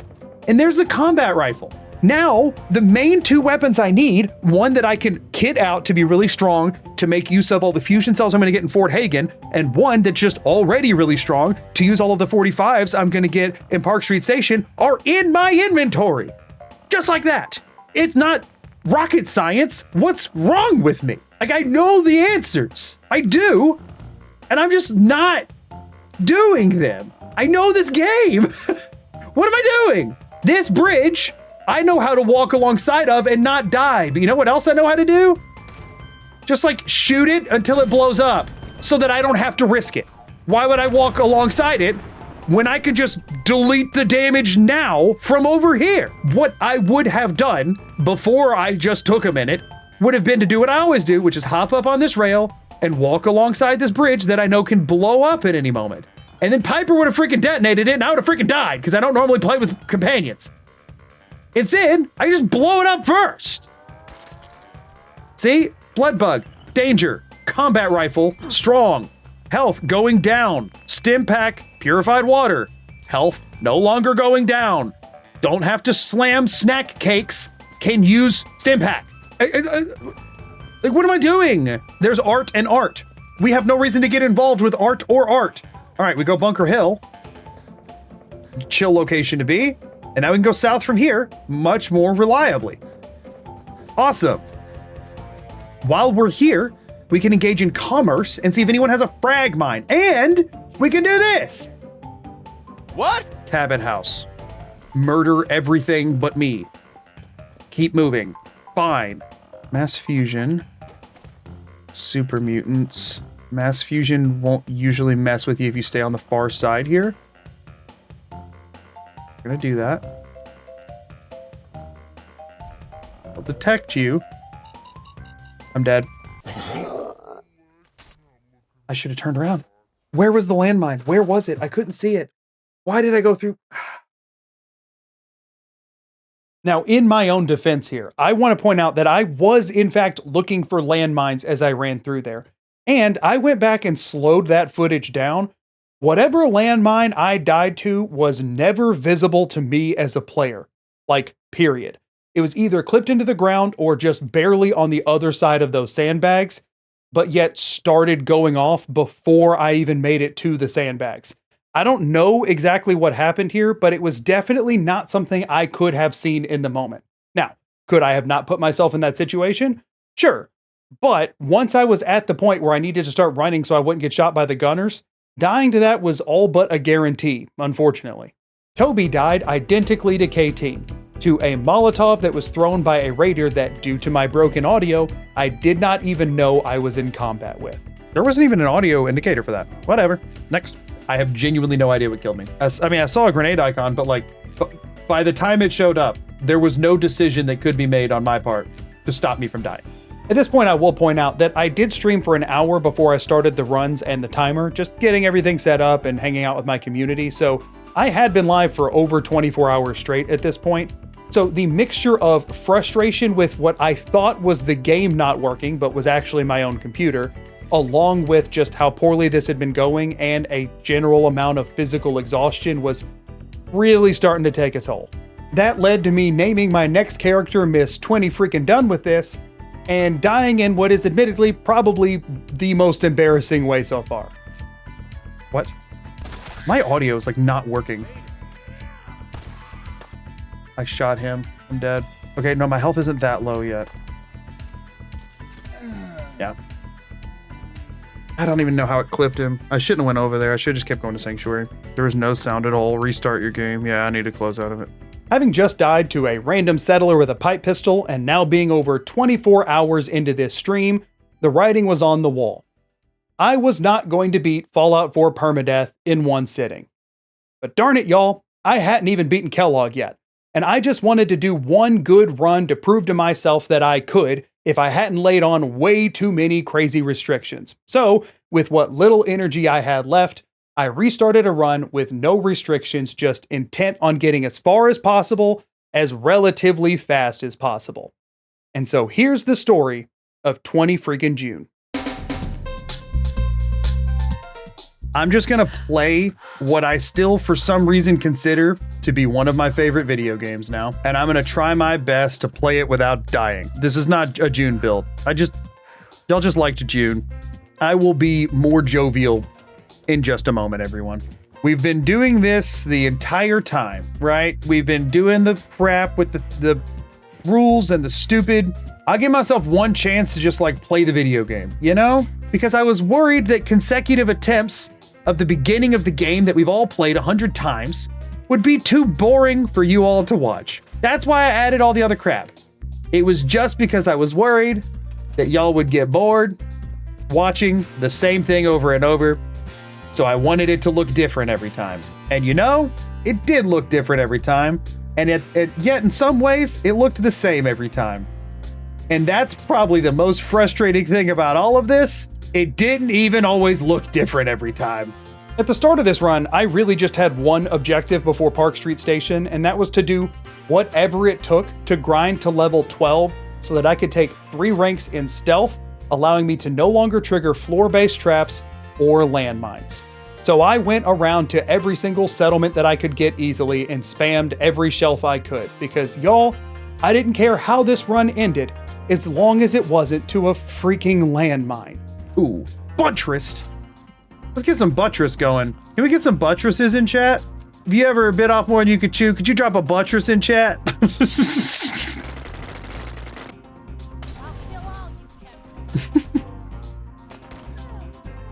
I didn't get XP for that. Listen, I did at least half the damage. That was a terrible throw. There's one day I'd like to not get shot at. Dude, if you want to not get shot at one day, stop having a terrible mother. You want to stop getting shot at? Disown your mom. Yo, we know it's going to be a good run because Trudy's already dead. You know?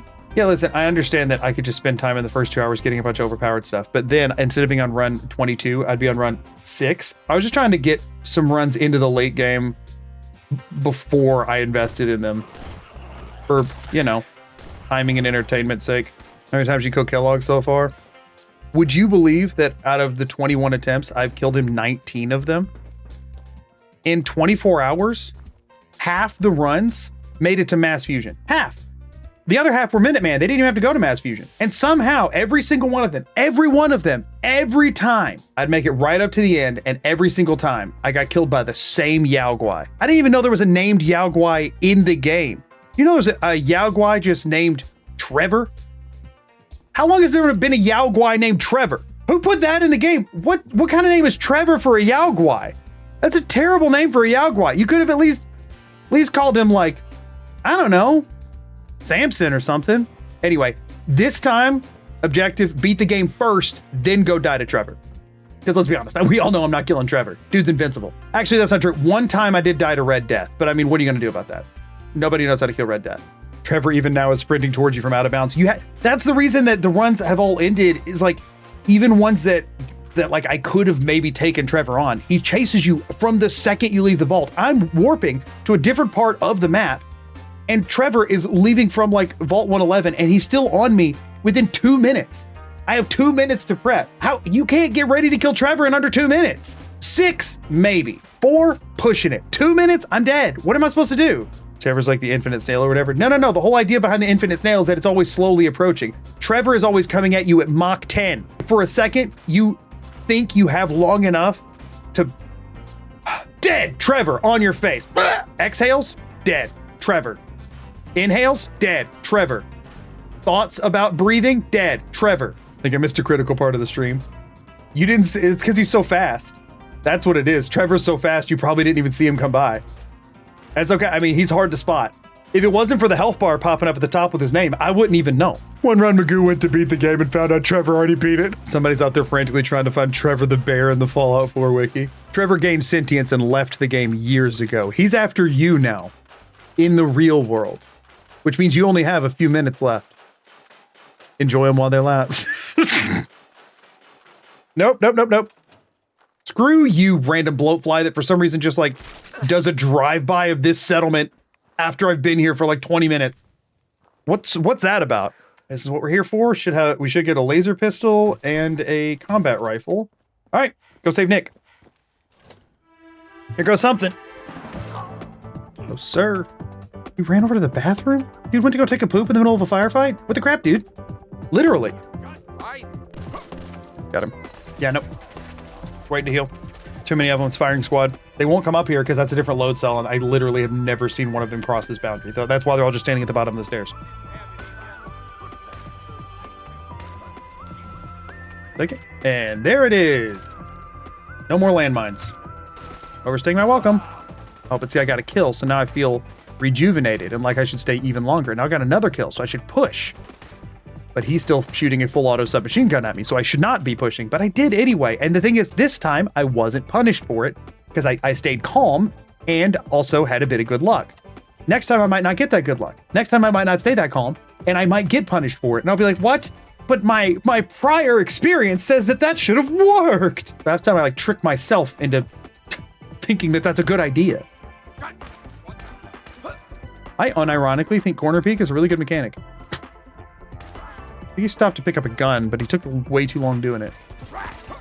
Oh, that could have been bad. I should have just waited, and I forgot to lay out the bottle cap mine that I brought specifically for this and all the frag mines that I got specifically for this.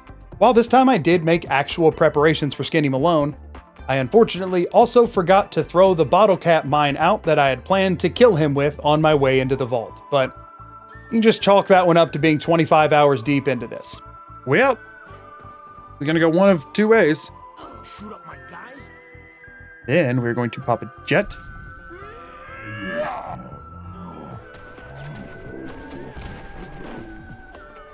Who's left? Oh.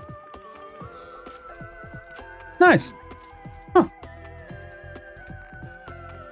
Well. I guess sometimes the nuclear option's just kind of good enough, you know? Somewhat anticlimactic. Yeah, I was kind of expecting to, like, die there. I'll take it. Want to see the speech check? Heck no. Learn my lesson. Oh, wait. Adamantium Skeleton 2. Kinda great. Y'all, I hate getting crippled limbs because this freaking stim pack animation. Why is it you can heal up with everything in the game without using an animation, but stim packs take one? They're literally a needle you stab into yourself. Meanwhile, I can eat an entire freaking watermelon. That doesn't need an animation, but this does. And they go,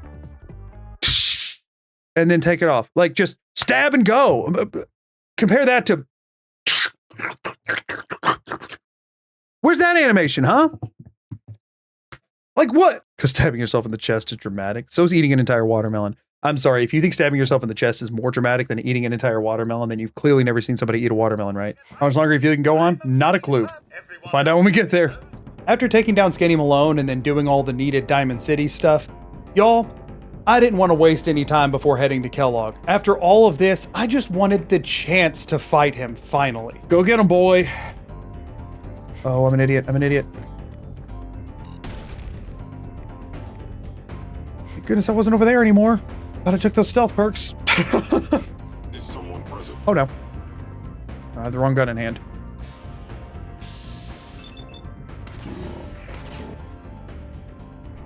Okay. I do really like when they go head wound, head wound. Turret right around here to the right, frag mine right here. Good. There's a turret around here, almost always forget about. This time I did not. Nice! Okay, we're in the command center. Hello. See, and now here? It's admirable. You are here. That's why we want those. Actuator damaged. I am. Oh. Dude was built like a tank. What the crap? Hello. Goodbye. What? How? Hello? What? Listen, y'all, I know there's a fat man. I'm not gonna use it. I've had too many times where I've tried to use it. He survived the fat man. It took me too long to switch to another gun and I died. I think it's better off for me to just jet and blast him with this. When finally coming face to face with Kellogg, I knew that the only logical choice here was as much overkill as I could manage with the items in my inventory. And y'all, I did not hold back. It's about to go one way or the other. Good, he's dead.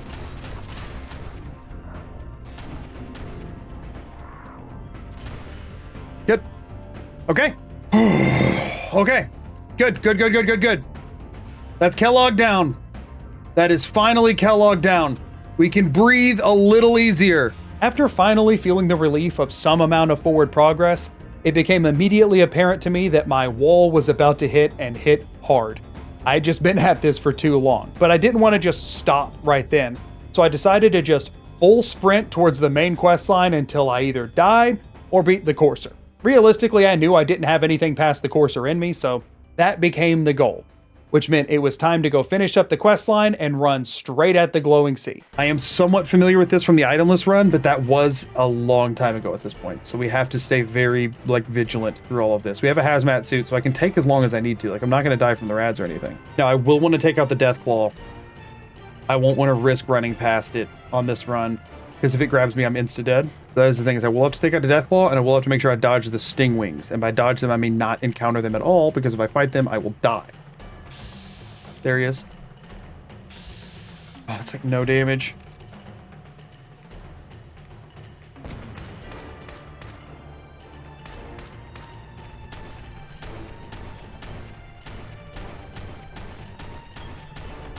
Got him. Okay, we're fine. That was my last jet. I didn't want to have to use that in case I came across something else out here, but I couldn't risk it. Okay, that gives us a safe out. As long as we can take the exact same route, I'll be fine. Having survived the glowing sea, it was time to charge straight into green tech. And y'all, out of everything in the main quest line, green tech genetics is the #1 place you don't want to go through fast. But nearing 28 hours of this stream, I really couldn't think to do anything else. I mean, I'm very familiar with this, but I have to play it perfect to have a chance here. And we're going to be going about as fast as I think I can manage. Okay, that was a lot of damage. Don't love that.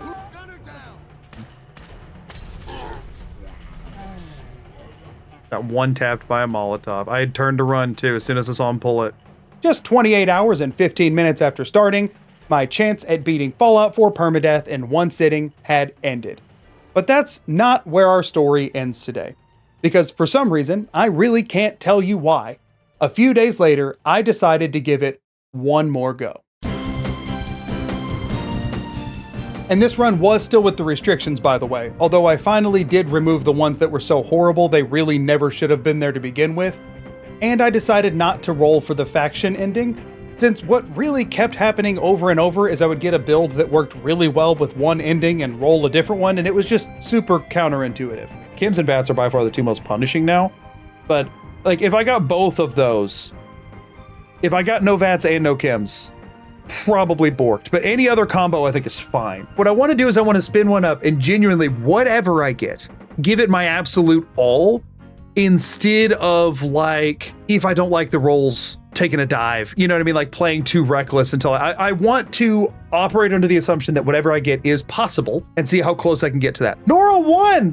I was mentioning how we didn't get either of the default ones. We got Nora 1! This time I rolled the completely default preset for Nora, and since the attempt number didn't matter nearly as much now, we just named her Norma. Norma rolled endurance, intelligence, and agility, which, if I'm being completely honest, is probably my #1 pick for special stats. It's also the same stats that McLeven had, which had me feeling pretty good about this one. Until I rolled the restrictions. No VATS is brutal. Now, I did say I do think it might be not worth trying if we got that and no chems. So naturally, I did get that and no chems. I almost removed no chems, but... or no VATS. I thought about removing one of the two because, like I said, that's the only sort of combo that I think kind of ruins it. No buying or selling. We can do crafting and stuff though, so that's something. Okay, I mean, that sucks. Abernathy Farm's a good starting point. It's we got really good rolls other than the restrictions where we got kicked in the rear. Norma work. Let's just do Norma for normal Nora. I like that. The whole idea with this is that I'm going to go way slower than I was before. We're not taking any risks as much as possible. We might not even make it to Skinny Malone today. We are going to take 100% of their crops from here. And then we're just going to head back up to Sanctuary, honestly. If I'm being completely honest with y'all, I think I just wanted to prove to myself that I had two sound ideas that I just messed up by smushing them together. I think that last run showed that if I had went at it with no restrictions the entire time, that I probably could have beaten Permadeath in one sitting. And I'm hoping that this one will show that if I didn't have a time restriction, that I could beat permadeath with random restrictions. I sort of have a weird mental block with my runs that if I'm going into it and I think the answer is obviously yes, I can do that thing, that somehow it takes away from the feat of actually doing it.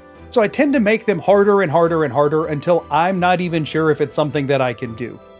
Which works for some things in the sense of like trying to break the game down and figure out how it works, but not when you put a timer on it. As I have aggressively learned from all of the other runs, a no VATS run means that landmines are going to be an issue. So the first thing on the agenda was to grind XP to level 12 again, so that I could start with stealth rank 3 to not have to worry about landmines. Yep, my endurance is -1. Let's grab your special and grab 11 endurance. We could go even stealth here, but I think we'll be fine. Let's see where we're at here. 5 more level ups. We've hit level 12 already. Sweet. We got the level 3 sneak that we were after. We're gonna grab Life Giver. We're gonna grab Aqua Girl. Grab Adamantium Skeleton. We're gonna grab Quick Hands actually, because I die a lot while trying to reload in combat. Nice! Give me something good. Nope. We are very limited on armor in this round, which is why it's a good thing we're doing like a bulky perk build. We can't craft armor mods beyond level 1 stuff because of not rolling strength. We can wear power armor, so that's one option, but we're trying to do a stealth build, so that's not super intuitive to that. But also, we can't buy better armor either. So like it is very, very limiting on what we can actually do. But stim packs and right away are still fine. I know they are technically chems, but like they're not what I mean when I say that, and I had it on the wheel when I spun it. So where's my Velvet Freak set? And I don't mean that in the way that it sounds. Nuka Mixer Station. I mean, it's pretty cheap. Do you have any recipes by default? Nuka-Cola is from a Nuka Cherry and a Nuka-Cola. 200 HP? What's wrong with me? Why do I not use the game mechanics that are there? I mean, obviously that's only as good for as many Nuka Cherries as I get, but there's so many parts of this game that I've never had a reason to have to interact with. That's why I started doing challenge runs. There's just so many parts of the game that you don't have to interact with, and I forget they're there. Yeah, how many of y'all out here making Nuka-Cola? Nobody's out here making Nuka-Cola. Nobody knows it's there. That's busted good. I'm building one of those, the literal second open Fallout 4 next. Yeah, it didn't need power. It was made from a rubber and 4 steel. That's nothing. That's less than nothing. And the thing is, there's bottomless freaking Nuka-Cola in this game. So that just means every Nuka Cherry you come across is now 200 HP. Every Nuka Cherry. Why have I not been doing that? Dude's like, how do I hit Preston?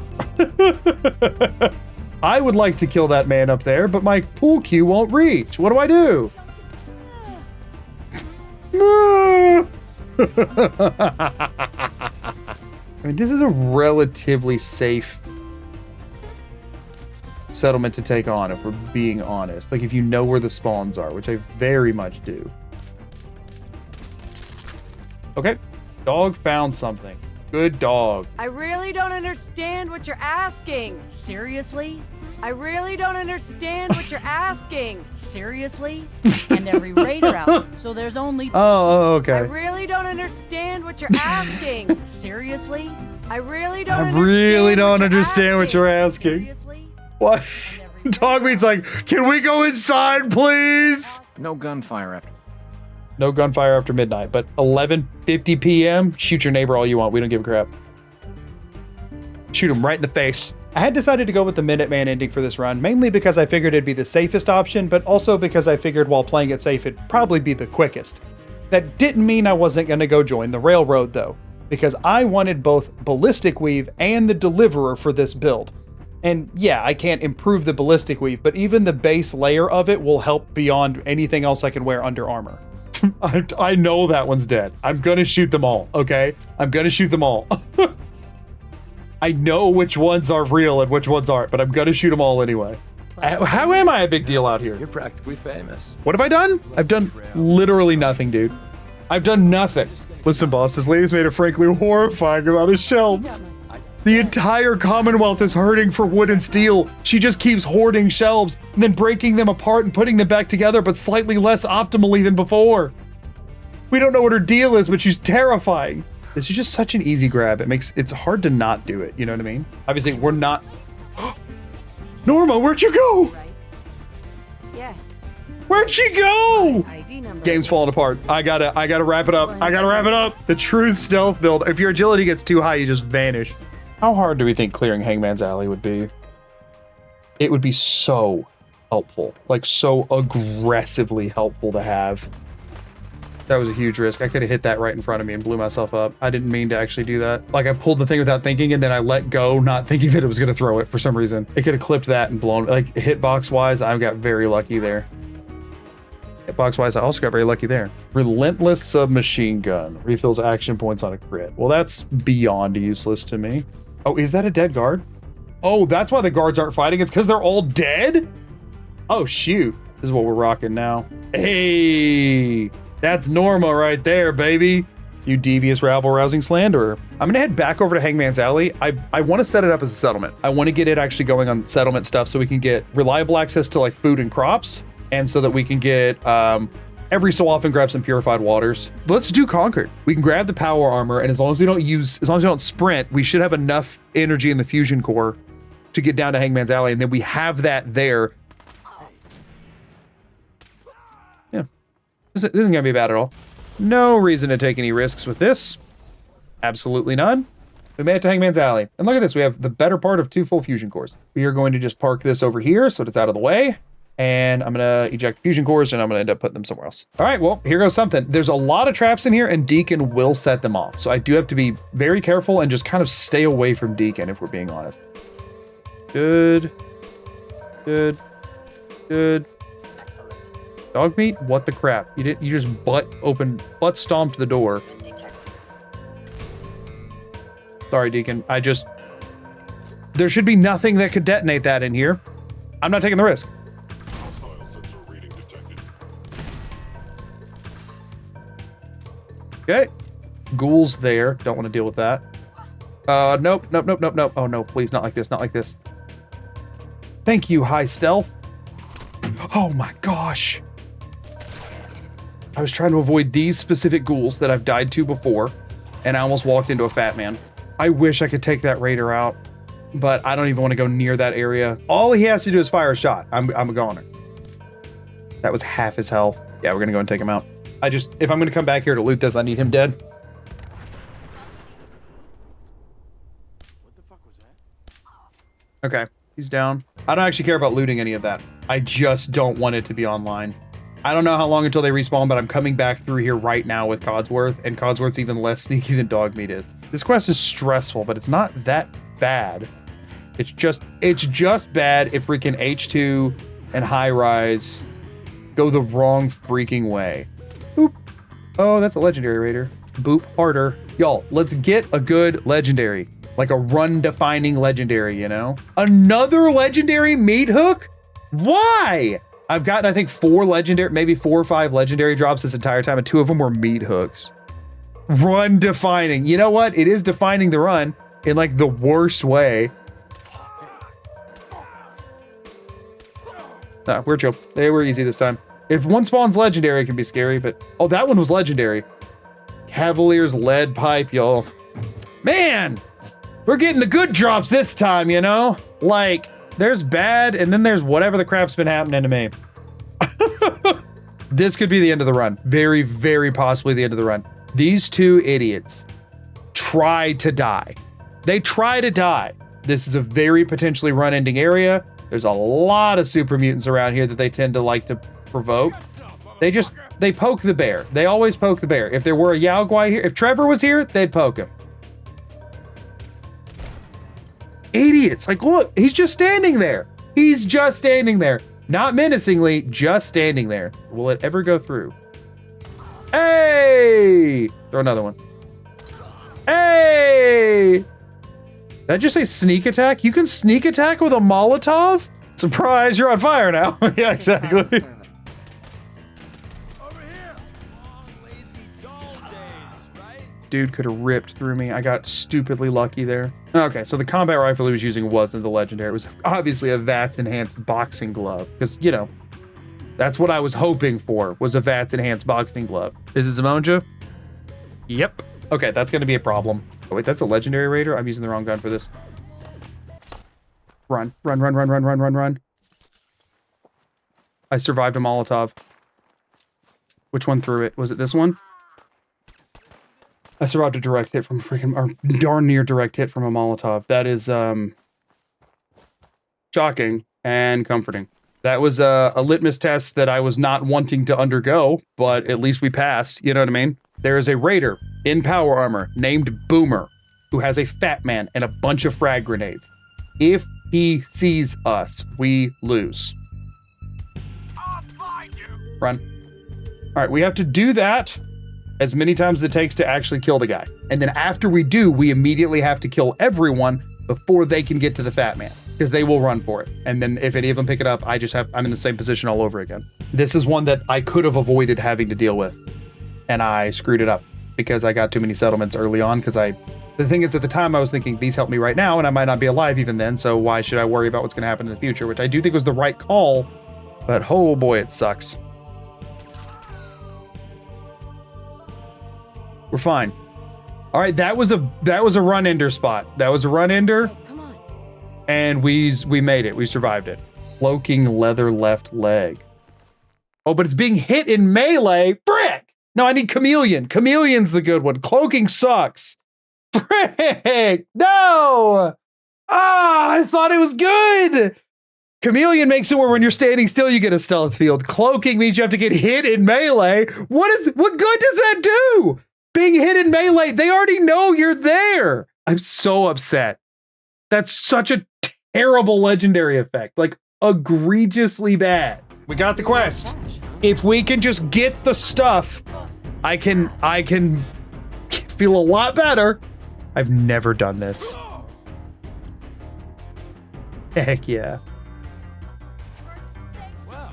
Well, thanks for nothing, Deacon, you piece of garbage. I was still fully hidden. They were aiming at Deacon.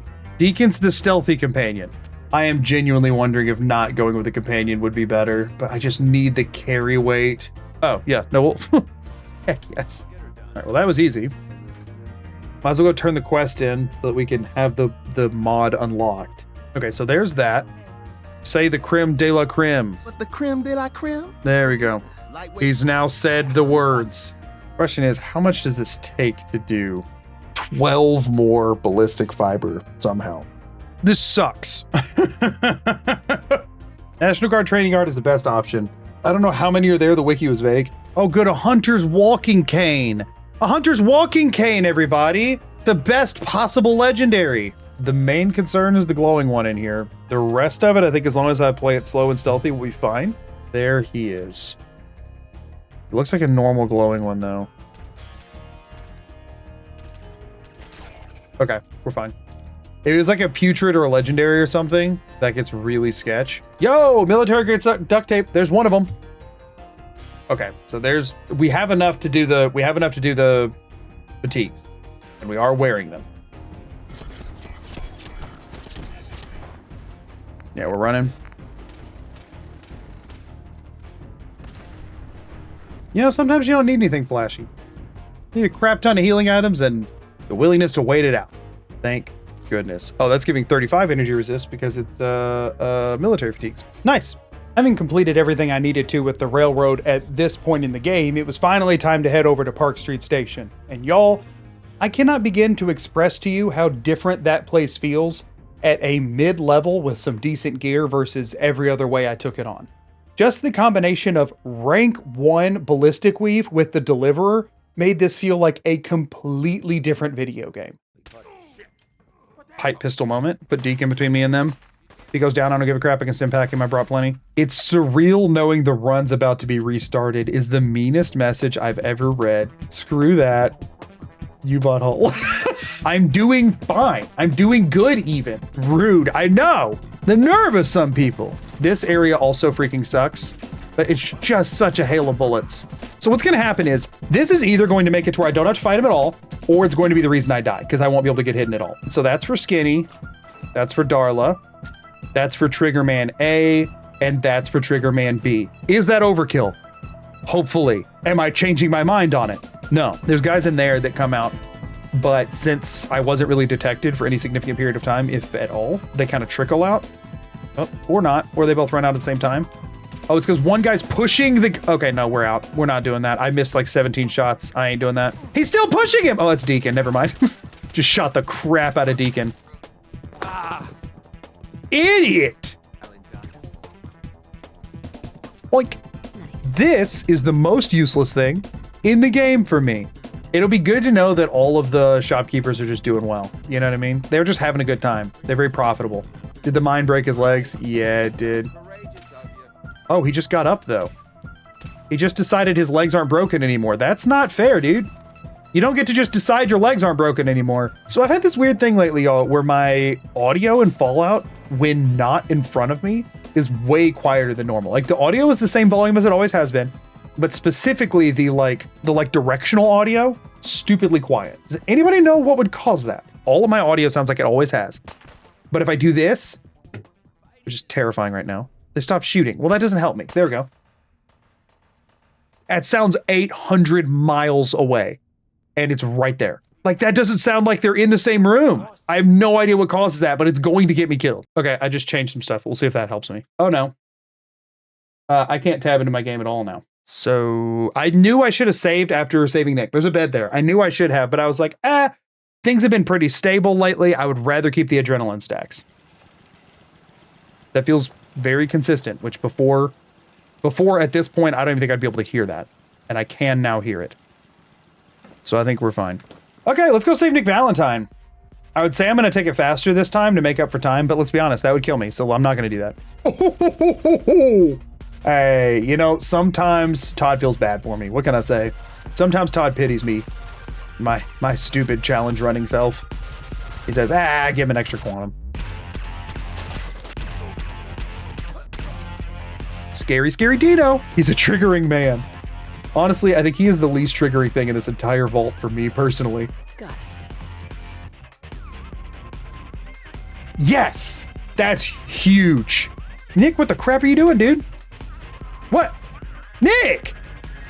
I know you're anti-hot and loud, but that's stupid. There's a borderline between being sneaky and being stupid, and you left it last year, dude. What was that? What the crap was that? Nick's the synth father I never had. Were you expecting one? Won't be able to pick Were you expecting a synth father that somebody didn't deliver on? Like, I feel like I wasn't expecting to see a synth father, you know? Like, Nick is my synth daddy. In theory, we go through everyone's dead. We also could just go through and blow up. We could go through in the game crash. Any number of things could happen. Please work. Okay, none of those things happened.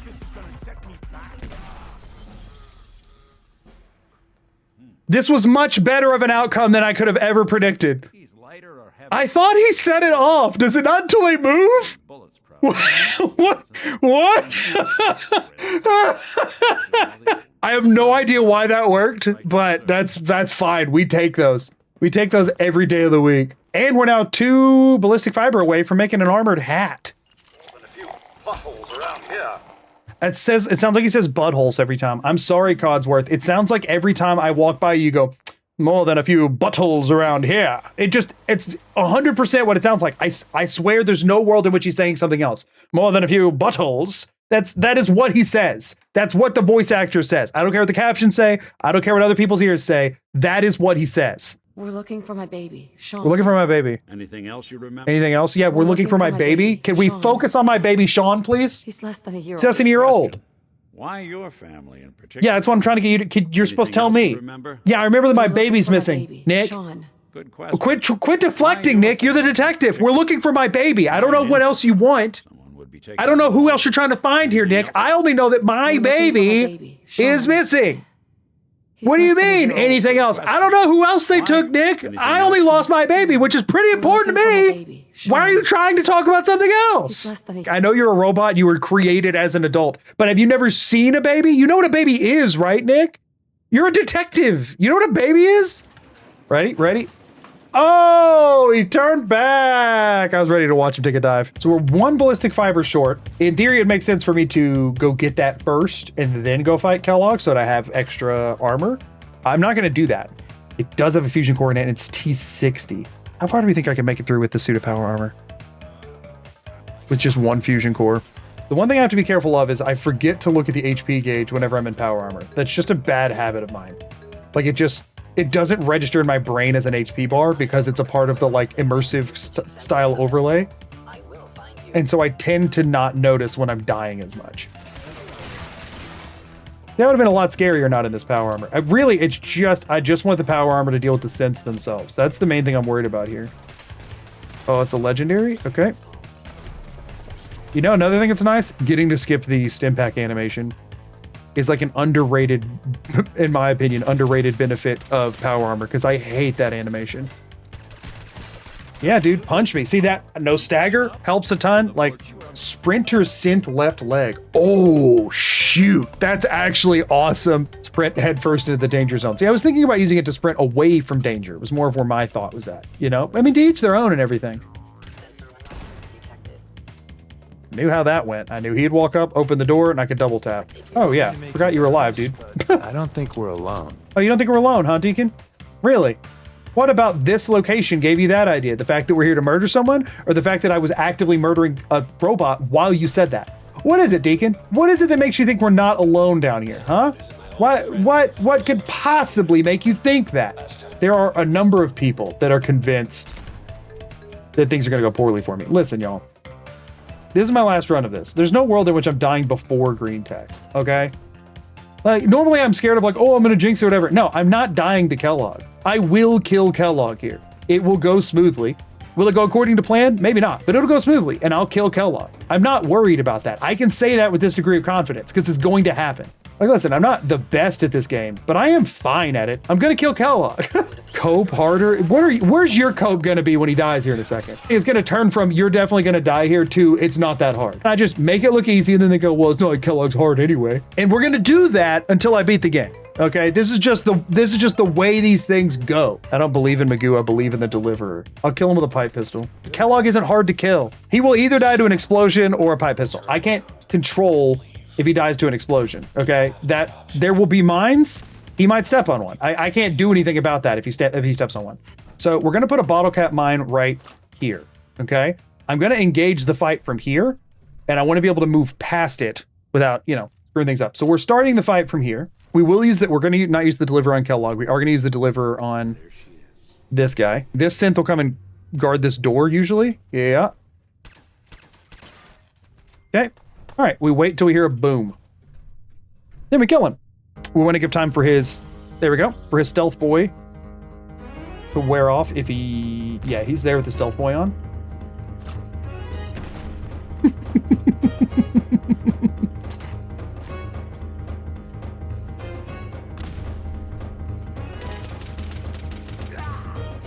Listen, y'all, Kellogg isn't hard. I don't know what you want me to tell you. Kellogg's not a hard boss to fight. All right, he's also an idiot. You just don't move. You're invisible if you don't move, okay? It's not that hard. Honestly, I don't think Kellogg ever actually knew I was there. Landmines just kept appearing under his feet. Yeah, for all he's concerned, he's like, man, did I place these? Are the synths not, are they defective? Are they not doing what I told them to? What's going on?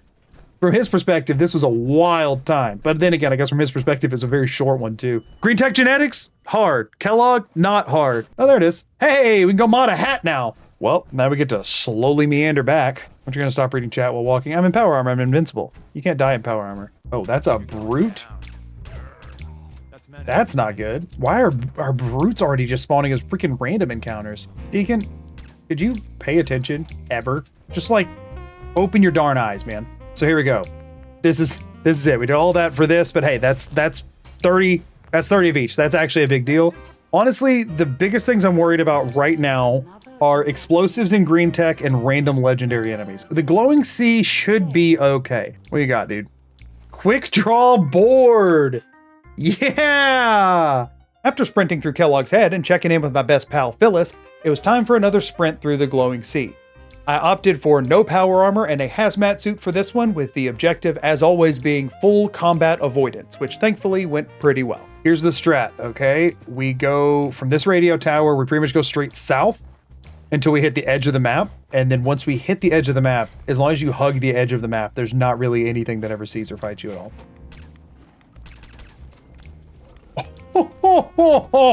Oh, that's nasty. That is disgusting. Y'all, the amount of the pace at which we've taken this is really starting to pay off. Darn you, Deacon. Did you actually kill one? Look at him go. If they're dead, we might as well grab the fillets. Stinging fillets are actually quite good. I mean, I don't know how they taste. You know, they're quite good at healing. I think I'm just running it, y'all. This is exactly the scenario I was in at the end of a very long stream, kind of tired, worried about being able to get up the next day, and running it at Green Tech. This is the exact scenario how I lost the last run. Let's do it again, shall we? Cavaliers pole hook, y'all. Hey, look, military grade duct tape. Where are these guys running to? Where are we going, gang? Oh, you don't have any pants on. Find some pants. Get some help. And it was time for Green Tech Genetics again. And if I could clear past literally the first corner, it would officially make this the farthest I've been in a run, which did have me feeling a bit nervous. Especially since there's a gunner with a guaranteed missile launcher who tends to be death incarnate. Stay there. Sure. I think we're straight up just going to leave him there. I don't think I want him with me on this. I think he's going to get me killed. We're moving now. These two are where we died last time. BB. We are now then in officially uncharted territory. I mean, not really, because like I've played the game before, but you know what I'm saying. Y'all, this place freaking sucks. Like the layout of it is just very much not in your favor. There's a few spots that are gonna be very sketchy here. This is not overly one of them though. Dude comes down here as soon as you start walking by, right? What? Where are you? Oh, you're already in there? Okay, we are almost at that time. So first thing I wanna do, that. Okay, I wouldn't have set it off, but they could shoot it and that still accomplishes the same feat. Hey, on me. I think this is why we bring him.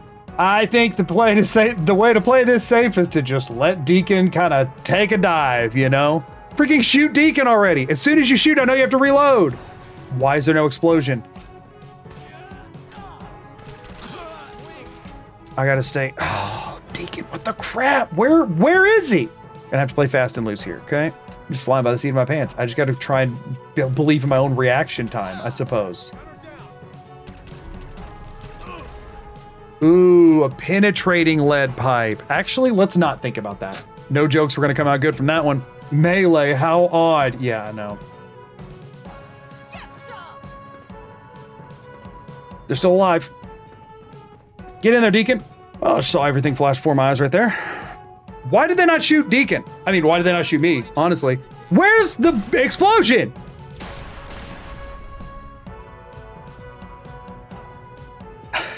It loads multiple, and I don't know how many. It could have 4. They could have 4 missiles in there at a time. Meaning I can't bank on Deacon for this one. So the Deacon strat was never gonna work here. And if I had honestly relied on it, Deacon blows up, I round the corner, I also blow up. It would have led to me dying. It's a good thing that my plan didn't work. Had my plan worked, I would have died. Man, I could just huck a grenade around the corner, because the thing is they could be there or there. There they are. Nope. They're already at half health. Come on! Where are you now? They've done that same thing like 4 times! So stupid. I mean, they're gonna be right freaking here. Corner peek. Got him. Got him, we're good. It was a triple barrel missile launcher, by the way. It was a triple barrel, so they fired 2 earlier, which means if I had peeked them, then I was dead. Oh, I hate that. The last thing I want is Deacon going, ooh, look, a missile launcher. So we're gonna throw this body and the missile launcher away from where he is currently. After what was by far the closest call in this run by an absolute landslide, I really didn't know what to expect when it came to the courser. Insert something Shakespearean involving death and your inevitable... I swear, if I end up dying to Deacon saying that kind of crap and I have to listen to it, I'm gonna be so upset. Insert something Shakespearean involving death. Like, I don't want to die to him yapping, honestly. If I must die, let it not be to yapping. What is that? Fallout, you left some snot on the bottom of your staircase. Todd, ew, Todd, clean that up. Of course, y'all, a duelist meat hook. You know, a duelist meat hook. Oh my gosh. How many meat hooks, specifically, legendary, do I have to find? What the crap? We actually want to get up there before he kills them, because then he'll pick up their guns. Whoops. I disarmed.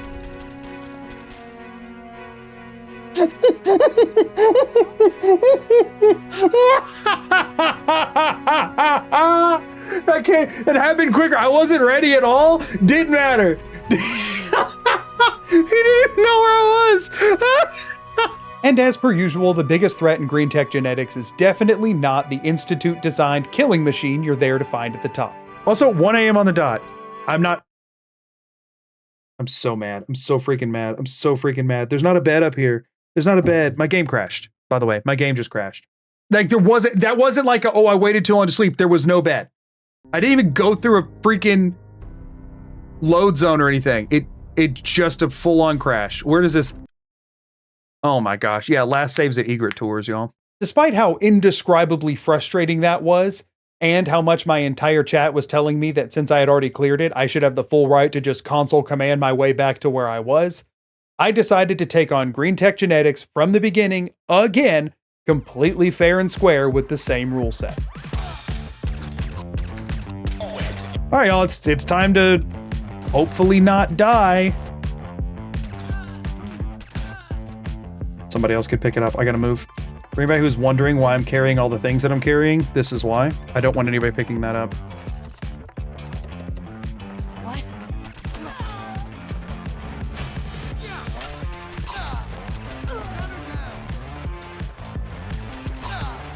Was that overkill? Yeah, for sure. But like, at this point, I just want it to be over. And I don't mean the run, I mean the courser fight.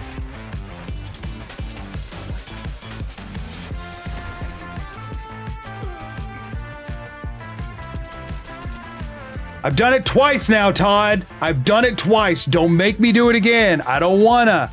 We've saved. We're good. We're good. I'm going back to Hangman, but we're good. What makes this the final day? The fact that I'm not gonna stop until I win. So the stream ends when you wins. Stream ends when I wins. Wait, what? Deacon, you freaking moron? This guy. Deacon, I swear if you don't stop freaking taking off rad scorpions. Oh, you're kidding me.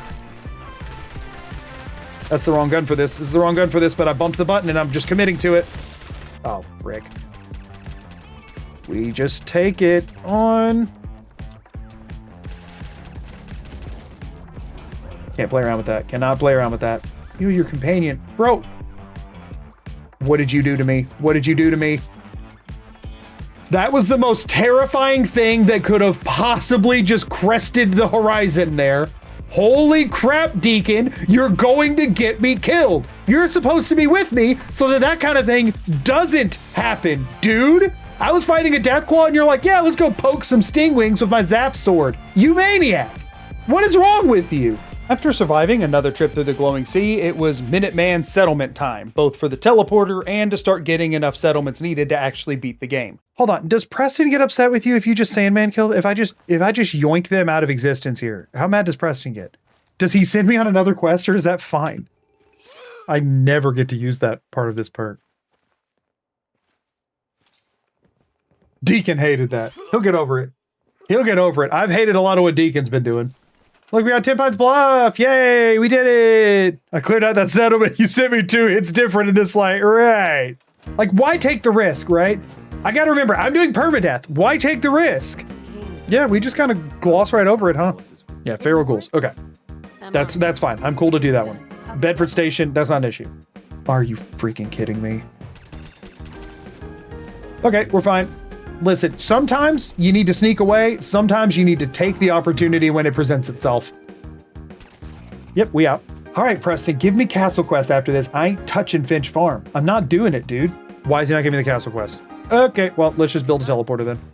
Sturge, where you at? We're doing things not in the order I wanted to do. Yeah, that's an effective way to put a satellite dish. Okay, fine. Fine, I don't care. Let me in, please.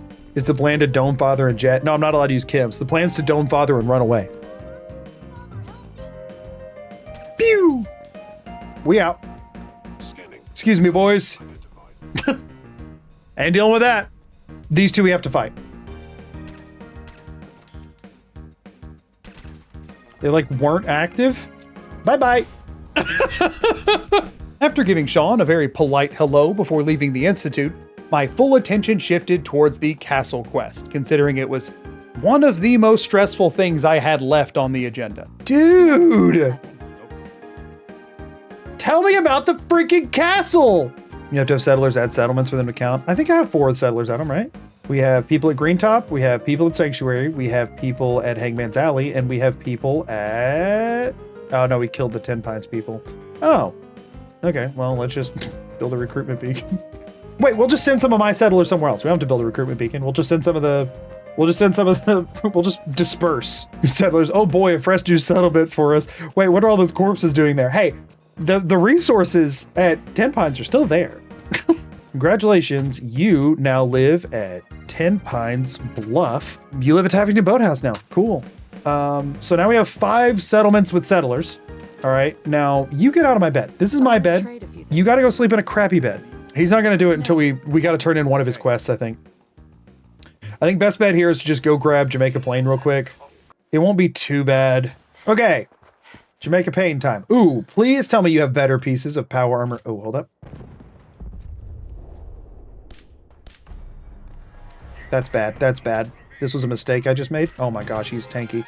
But he's also using like a 10 mil and not moving. So maybe we're chill. I wasn't expecting him to be legendary. I was expecting... Oh my gosh, that's not a 10 mil. Deacon, do your job, man. Do some damage, please. Why did that take off half my health in one shot? It's shooting at Deacon. It doesn't see me technically. It does see me technically. Okay, we're fine. We're fine. We're fine. We're chill. Be something worth it. Deacon, I got you a new sword. It's the same as what you have, but slightly different. It was using a 44 caliber. That explains a lot. It explains a lot. I'm not even picking up the stupid sword. I'm not even picking up the stupid sword. What? I'm so stupid. I'm so stupid. I'm such a stupid idiot. That was a legendary robot. You know what? As much as I like scream at Todd Howard every time something goes wrong, the only explanation I have for being alive right now is that somebody decided to spare me, and I can't think of anybody else who'd be in the market to do so. So thanks, Todd. Okay, Jamaica Plain time. My confidence has waned slightly, okay? My confidence has waned a little bit, all right? What? Oh, there's landmines here. Okay, we're not doing that again. Yes, we are. Cripple some legs. Cripple some darn legs. I almost just blew myself up. What am I doing? I forgot how to play the video game. Please hold. All right, well, we're taking this on the way I didn't want to. The stupid way. But you know, it's okay if I just style on him, all right? It's like I'm trying to die. It really is like I'm trying to die, but I promise I'm not. What? What? What? Get out of here, dude.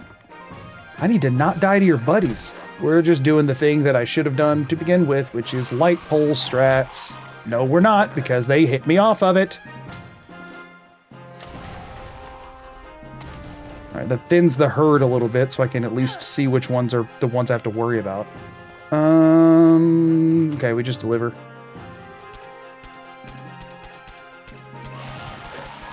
I wish having no arms meant they did any less damage. Those raiders, of course they are. Could never just be like a settler. I'm doing every wrong thing. Not just some of the wrong things, all of them. Content play, sure, we can chalk it up to that. There's 2 ghouls in here. I can kill both of them without having to put myself in any risk. I go over here. I go, bop, bop, bop. He's dead. No biggie. That was the main one. Completed. Clear Jamaica Plain. Boom. Done. There's one that wants to like climb down there. Anyone got some holy water? We can try that on them. This is why we're standing outside. This is why we're standing outside. Has me stress eating? No, it's fine. It's fine. Look, it's fine. See how fine it is? What are you even worried about? Death? We're worried about death? Nah, death isn't real. Dude, give me the castle quest, please. Defend Hangman's Alley. Oh, no. We're gonna let them handle it. We're gonna do this and sit right here. I'm sure they got it. They'll be fine. They'll be fine. If we lose a few, that's a small price to pay. Completed. Help defend Hangman's Alley. I did it. Give me the castle quest. Yes! Okay! Castle quest time. And then you. There. Yeah! We won! We won! They're all gonna die regardless, but if I can get them to hold out a little bit, then if nothing else, I can try and land a few shots early.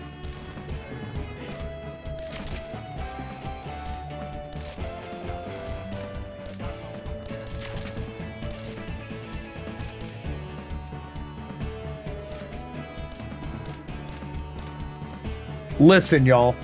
I ain't here to mess around. All right? I am not here to mess around. There's some scary ones in here that I want to deal with now.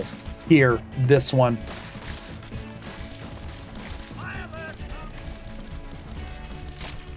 Nice. That one's killed me more than anything. That one's killed me more than the Queen has. And that's saying something. An exterminator's missile launcher. I mean, the game knows that I will die. The game knows there's missiles everywhere and a Mirelurk Queen popping out, but the game knows the way to get me to die. And I'm not falling for it. All right? I'm not falling for it. I'm not. Come on, come on, come on, come on, come on, come on. Let's freaking go. Let's freaking go. Okay, not a problem. Not a problem. We're fine. We're so fine. No, screw you, punk. No. So here's the plan, okay? Instigating pistol into running away and throwing grenades around the corner. Oh, okay. Or just kill him.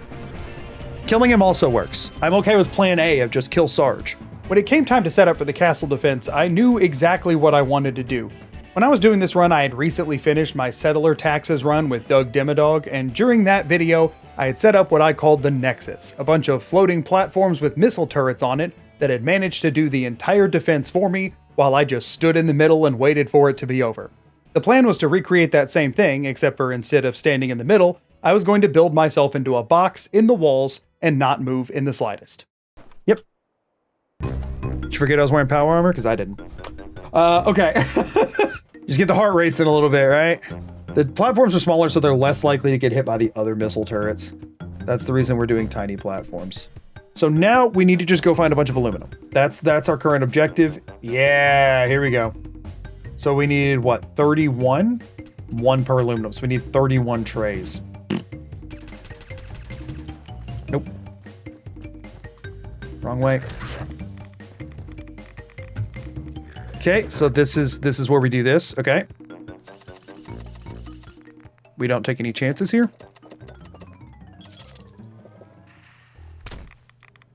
Run, run, run, run, run.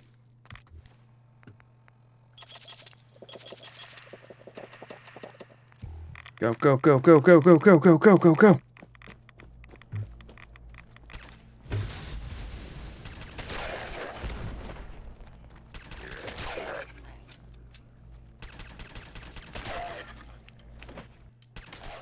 Got him. Okay, we're fine. We are fine. For anybody who's been wondering why on earth I've been hoarding every single aid item in the game and keeping all of them in my inventory at all times, it's for exactly moments like that. Because when it comes time to go nuclear, you must go nuclear. I could do that probably 3 more times in here if I need to. I was insane. You definitely didn't go overkill. Honestly, I undershot it a little bit. I was still being stingy even then, and I should not have been. That was honestly the mistake that I made there was not going, like I should have went much harder on it if we're being honest. Okay, Nexus built, hooray! We might be able to one-tap her. Show your face. Come on. Yeah, okay. Whoa. No thanks. Whatever the Minutemen need, you can count. Cool. Codsworth, you might not want to go over there, but wait. Defend the castle! Defend the castle! Travel to the castle! I'm here! I'm here! Please start attacking me! Are we under attack, Ronnie? Called everybody in. Oh yeah. Defend the castle. Will do. I will do my part by staying alive to lead the Minutemen who survive. We're gonna sit in the middle of this concrete room now, and I'm gonna keep my hands on the keyboard in case this is where one of them warps. Yes, we're doing a panic shelter. And you know what? I'm not trying to die to my own missile turrets, okay? I'm not. That's not on the agenda for the day. We are in the stinky box. The general does not lead from the front. The general leads from the sinky box. I want to see what's going on. Yeah, I'd love to know what's going on out there too, but we're not going to find out. Did the previous general die while sealed in a concrete room? He didn't make his room good enough. There you go. Okay? Are we happy? Now we're talking. Unfortunately for me, this time the Institute managed to take out all of the missile turrets, while I still had about 20% of the assault remaining. And all of the Minutemen were pretty much down on the ground outside, so I actually had to go out and fight, which is, you know, not really something I was too keen on doing. Our defenses are down to 18. They 12, 6, 0. Okay. I don't like my odds. I'll be honest, I don't like my odds. I'm in the walls. Get in there, get in there, get in there, get in there, get in there. I need the defense. I have like no, oh gosh, oh gosh. Come on, I just need to kill something. They're all healing so freaking much.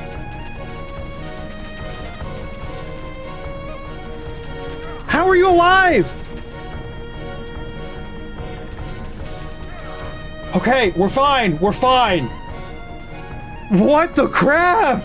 I could have really easily died getting into that power armor. I should have put the power armor in the walls. I genuinely didn't think there was a world in which they took out all of the freaking missile turrets. That's insane. Oh my gosh, do I have to go up to freaking... Do I have to go get the thing from Sturgis? No! Why must you make this take long? For no reason. Gain access to the Institute. Fantastic. All right, time to take on the Institute. Y'all are like, oh, we're gonna take out Swan afterwards? Nah, we'll just do that now. After miraculously surviving the castle defense, there's only one quest left, and that's the final assault on the Institute. And while I didn't feel perfectly confident, at least I did know that I could burn through literally every item in my inventory if it required it. I had nothing left to do after this, so it was time to go nuclear. Well, there went bringing Codsworth with us. I knew there was a pretty big chance it was going to happen, but I couldn't rush that, so... It's alright, Cod. I'll catch you back at the castle, I guess. Hope we don't need his stuff. No issues. We're fine. Game is not difficult. I'm going to keep saying that until it goes bottom up. Which it won't do, because the game's easy. If you say it enough times, it becomes true. In we go, everybody. The Institute. Okay, warped in and out a couple of times just for flair. At the end, we could always just run for it. That could be very climactic. Just kind of leave it up to chance. Pop 50 stim packs and run. Take no crap from them. Yeah, like, I mean, I'm feeling good about this, y'all.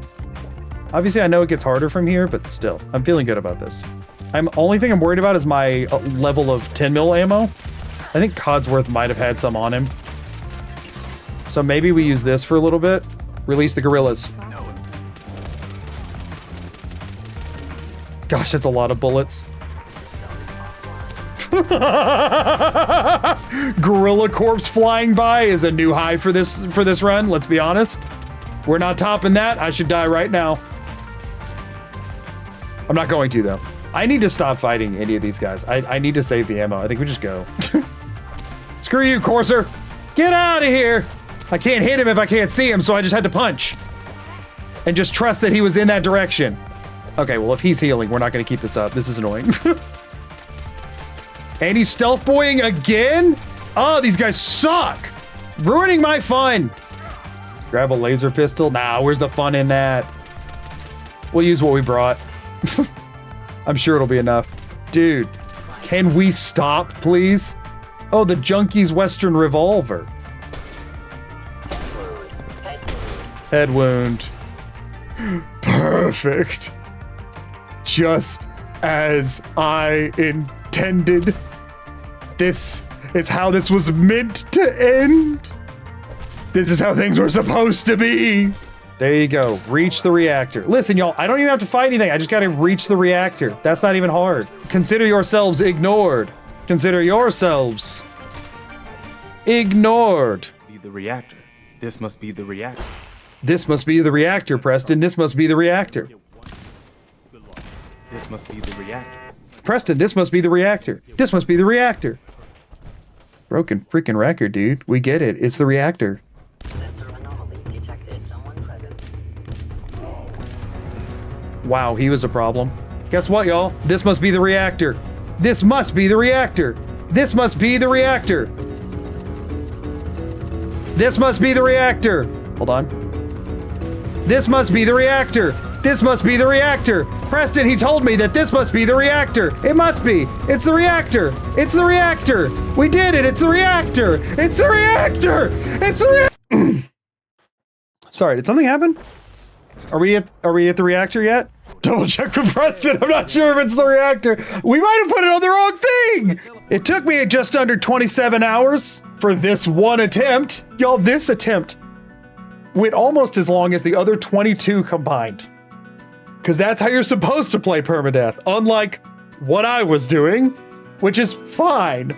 I can beat Fallout 4 Permadeath. And I did. It wasn't in one sitting, like I originally planned, but it was the first run I did over a period of time. So I guess all I really proved is that you should not try to do Permadeath in one sitting. You should do it over a period of time. After getting warped out of the Institute and pressing the button on top of Mass Fusion, I had at least finally proved that I can beat Fallout 4 Survival Permadeath with a random build and 3 random restrictions. In honor of the 22 survivors that had attempted this challenge, there was one last stop I wanted to make before putting a bow on this run. Here it is. What the?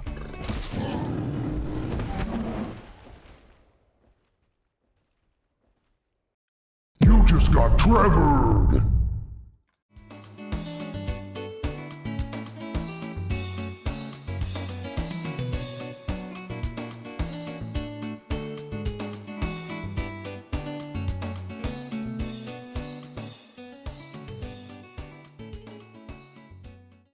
Thank you again to Blizzard Entertainment for sponsoring this video. Don't forget to check out Diablo Immortal using the QR code on screen and use code ZergRush to get free legendary gear, gems, and rare crests when you get started.